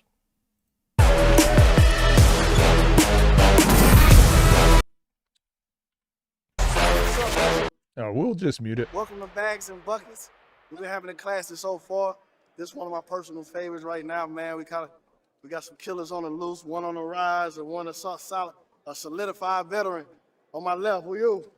Yeah, man, we got Bruce Massey here, man. Walk with me. Yeah, on the right, man, who you? Who you? Lefty, yeah. So that's it. Bruce can't afford it. Head to tail, shoot ball. You remember when Bruce tried to end Lefty's career? Tails, everything good. Everything good. It's tails. So you shoot for it?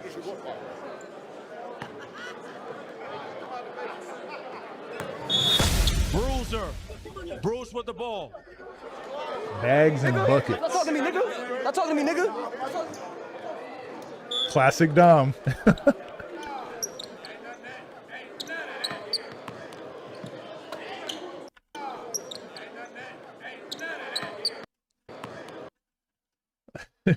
Obviously got to make those, but good move.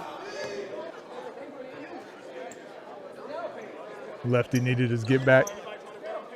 Sounded more Chicago. One thing Lefty can do is shoot. He can definitely do that.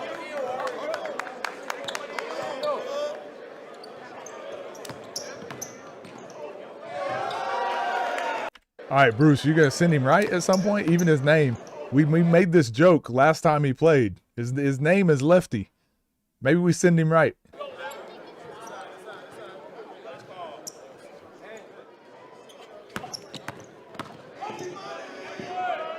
Ooh. That was good defense by Bruce. That's good defense. That's our Better finish. shot by Lefty. This is another set more out of this. Okay. He can't get no airspace. Good, you can't give him no airspace. So it's the same thing, right? So obviously, kind of what we talked about with C4, you can just tell when some people are uncomfortable with driving a specific direction. Like, there's no doubt in my mind Lefty should be able to get a layup off this if he's comfortable getting his right shoulder to the bucket and extending for a layup. But instead, it's like, jump away and throw it up with my left hand. It's like getting your body to understand, like getting to the basket, right? He's just so unable. But whereas if that was going left, he probably would have been able to fight through that contact and get to the backboard. He made it harder for himself. Yeah, he got to take that pull-up. That was a good shot.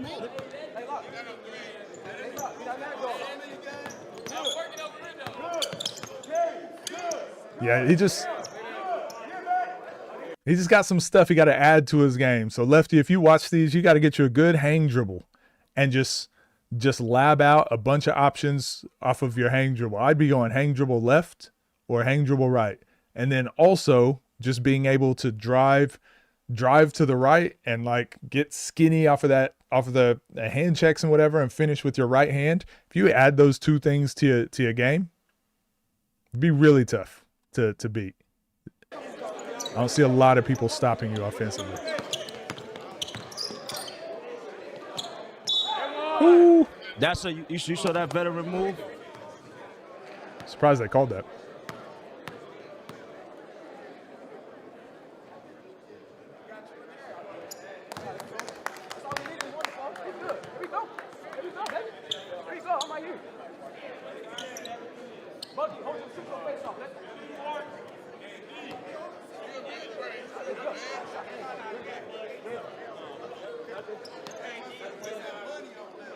Yeah, Bruce sending him right now.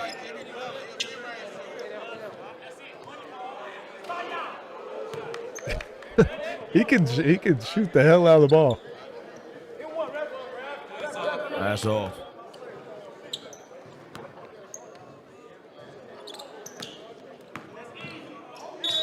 It is weird not being able to hear the crowd, but you could see how many people are there. You just can't hear anything.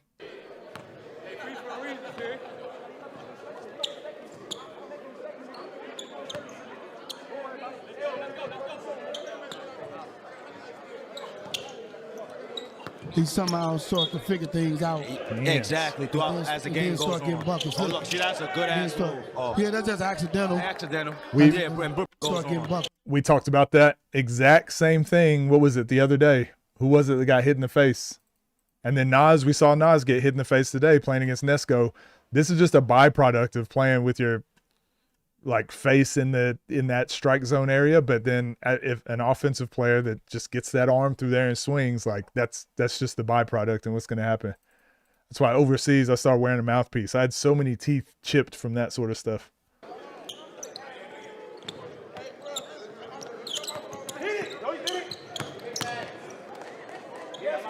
Good job by Bruce. I really wish Bruce would get to this more often, like really fighting to get position like here, 2 feet in the key. Because once he gets his hands free up top, he's really high percentage shooter here, but he's usually just shooting them from so deep. I wish he would fight more for that sort of position.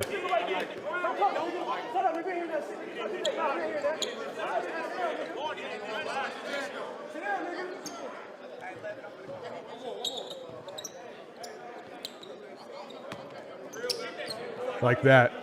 He relies on this too much. And again, I know he makes this shot. I just don't know if you can win a game from here, right? But I know you can win a game from here. And by really being relentless trying to get to a spot, they'll try to stop you from getting to that spot, which is going to open up wide open threes, open up layups, other things. Whereas this, I don't think this opens up anything, you know?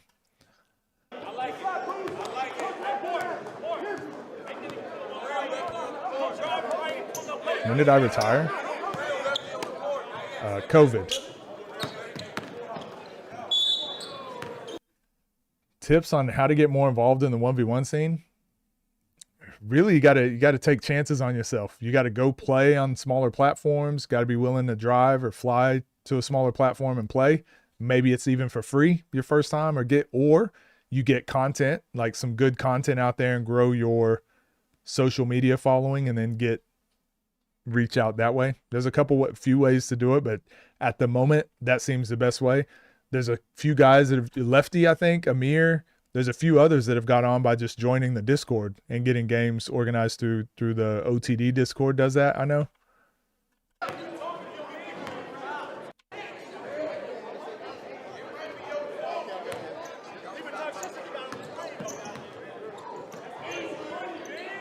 He does that. Yeah, Bruce knows. He even said it right here. He stopped letting him get to his left. Watch him point. Send him right. He knows.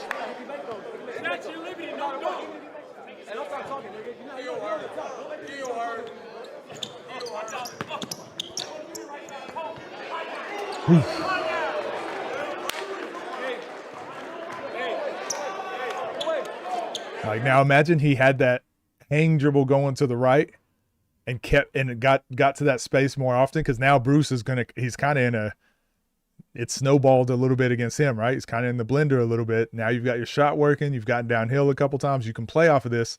Let's see what Lefty does. Nothing. Nothing. Absolutely nothing. So he got no value out of his like buckets that he was getting, whereas that could have started off a little bit of a run for him. I'll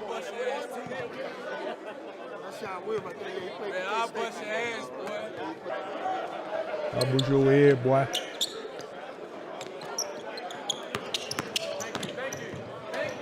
Yeah. When Bruce is blowing by you to get a layup at the backboard, you know your lateral quickness is probably not really up to. Oh, shoot it, Bruce. You had him. Never mind. Damn.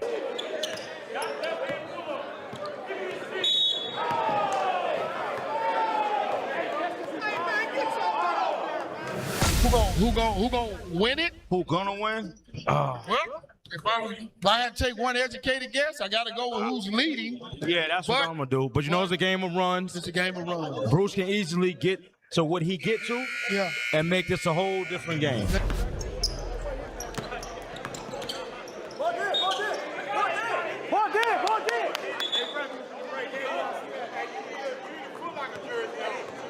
Big in the Keem's 1v1 platform. He's putting on for real. And you got to think, Keem's had some big wins under his belt. And he's doing the content game. Look at Tariq. Tariq is another one. He's been starting to put content out. And those guys have multiple games under their belt, you know. So I think content is one way to do it. The more you can build your reach and your following, the more opportunity you're going to get. But also, I would then say you got to get out there and play too. So. But yeah, if anyone has the Discord, the OTD Discord,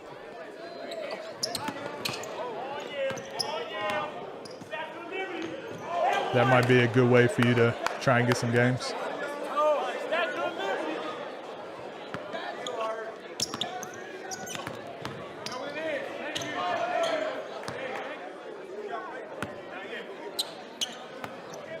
18-9 though.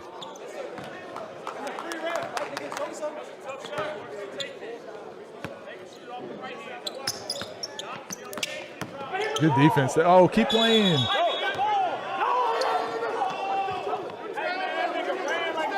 Yeah, you can't make that call just because you complained about it. Bryce, is that the dude that played on Blueprint League? Get your ass over there. Stay your ass over there. You took 3 steps. Here we go right here. Here we go. You took 3. That's good. That's right. That shit's good. Man, we ain't there. We on this side. Don't even matter, nigga. Turn over, nigga. Don't even matter, nigga. Turn over. No.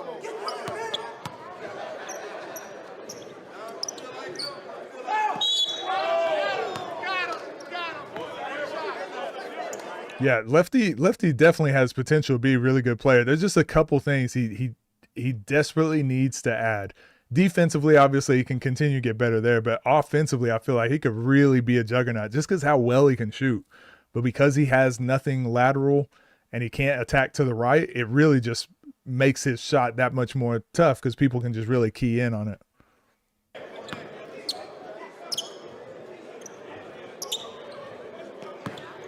Different player? Okay.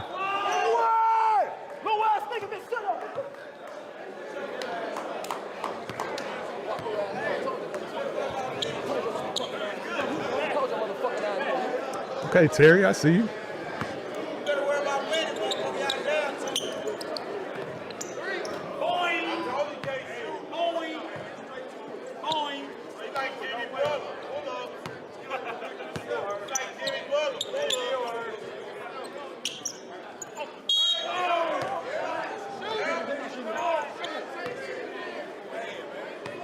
Again, unlimited fouls. It's just not a big deal to foul, really. I'm glad that some of the platforms have cleaned that up.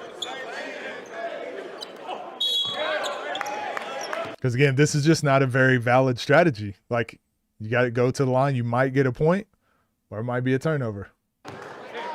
He's just fouled him 3 times in a row, and all he's got was 2 points. Nice.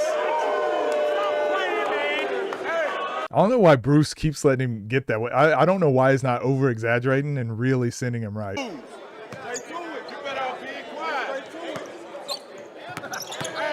Yeah, there we go. Game not over, nigga. Long game. Game gotta be 30, nigga. Stop stopping. Quit stopping. Gotta keep playing, man.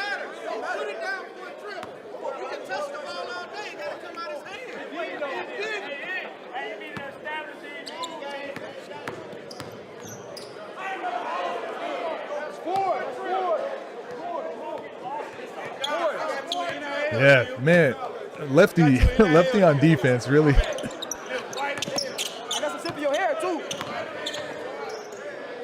You want to bet? And he has a basketball frame, right? He's got a basketball frame, so it's definitely something he can improve on. I wonder if he works with anybody. I wonder if there's like any hoopers in the scene that he's playing with or training with. Hey, little dude. Cormax, please sponsor them lips. Why you keep running on the court, little dude? Hey, please sponsor them lips, Cormax. That nigga got sores in his head. These the type of lips you want to grease up, Cormax. Show them, man. Hey, these the type of lips you want to grease up, Cormax.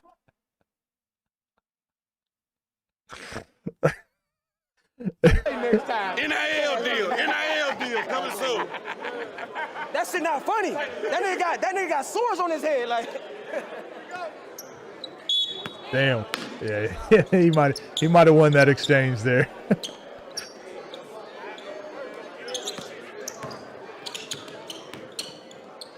Hands free.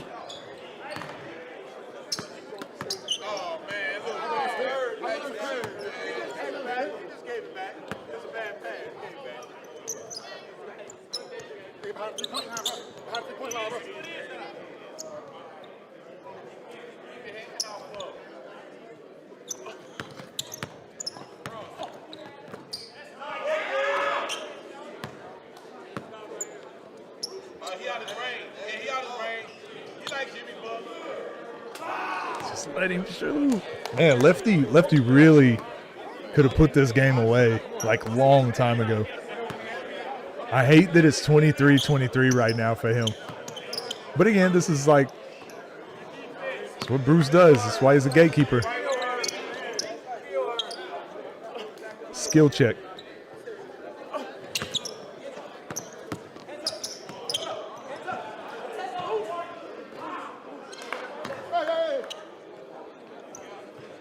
Is this game going to 25 or 30? I can't remember. 30.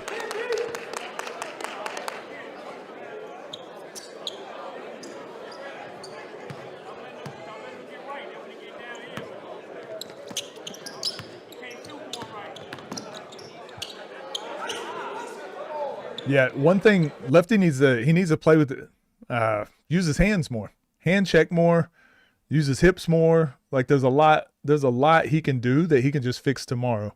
But then there's some other habits and things he needs to change that obviously takes a bit more work. He definitely has that though. That little hold off and finish with the left outside his frame. He'd be making those all the time.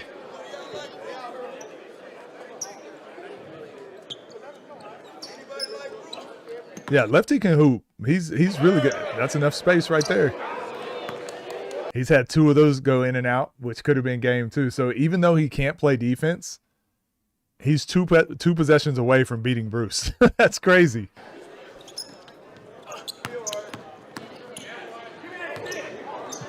Now the difference going right, he can't hold off and use his left hand while extending out with the right, you know.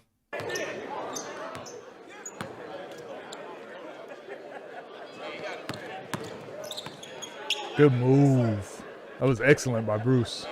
Full speed right. 0.5 seconds of freedom. Got his hands free. Elbow jumper. It's a great look. I just think he needs to fight for those sort of spots more often. Lefty versus Dooley. That'd be a good game.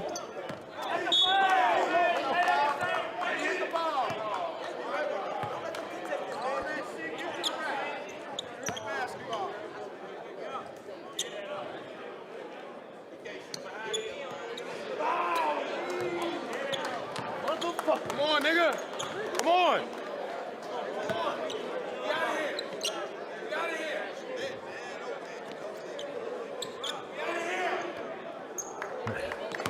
He is allergic to defense. He can put points on the board though. That's not a foul. They still got to make the free throw, but yeah, there you go. That's why fouling is not bad when there's no bonus.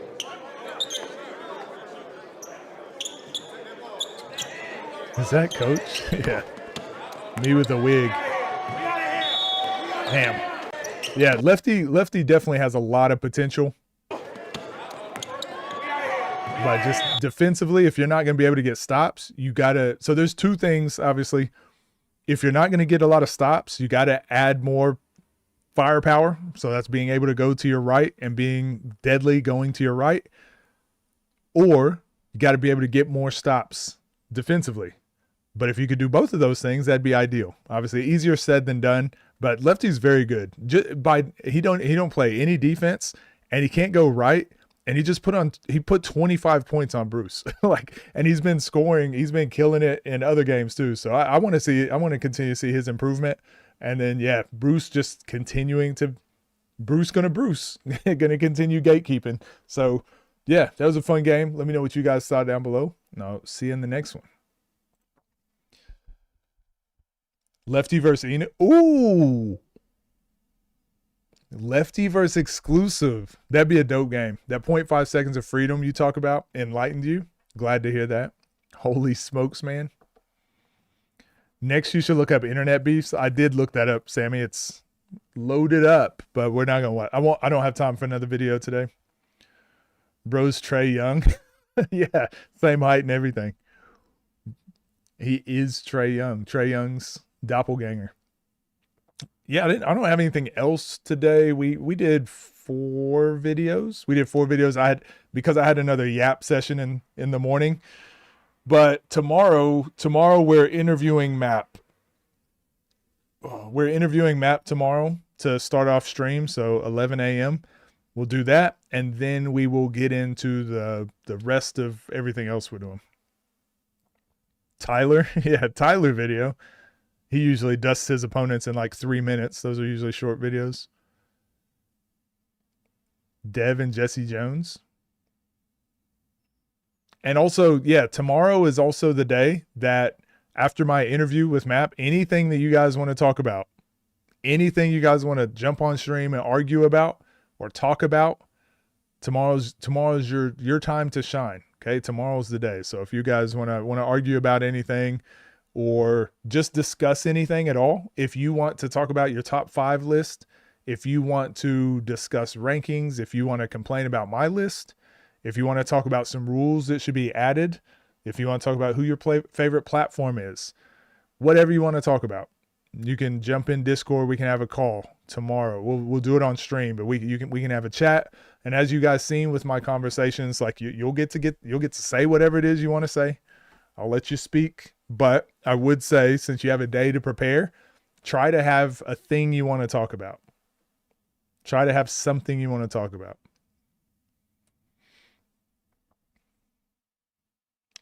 We need those skills trainer segments. If I see something today or tomorrow that gets my blood boiling, we'll do that again in the morning. Rage baiters ready for tomorrow. You want to debate Swift? Yeah, if you guys want to debate each other, let's do that. Get ready to switch them down. So Nas game tomorrow? Maybe. See how much time we have. We'll also see what other videos come out tomorrow that we need to watch.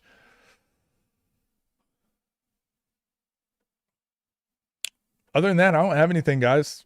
I will talk to you tomorrow, and I think a video will come out in like 15 minutes. So 11 a.m. PST, absolutely. Big 3 draft tonight. Ooh. Maybe we'll have some stuff to talk about tomorrow then. That'll be dope. W stream. Thank you guys. I appreciate you. Couldn't do it without you.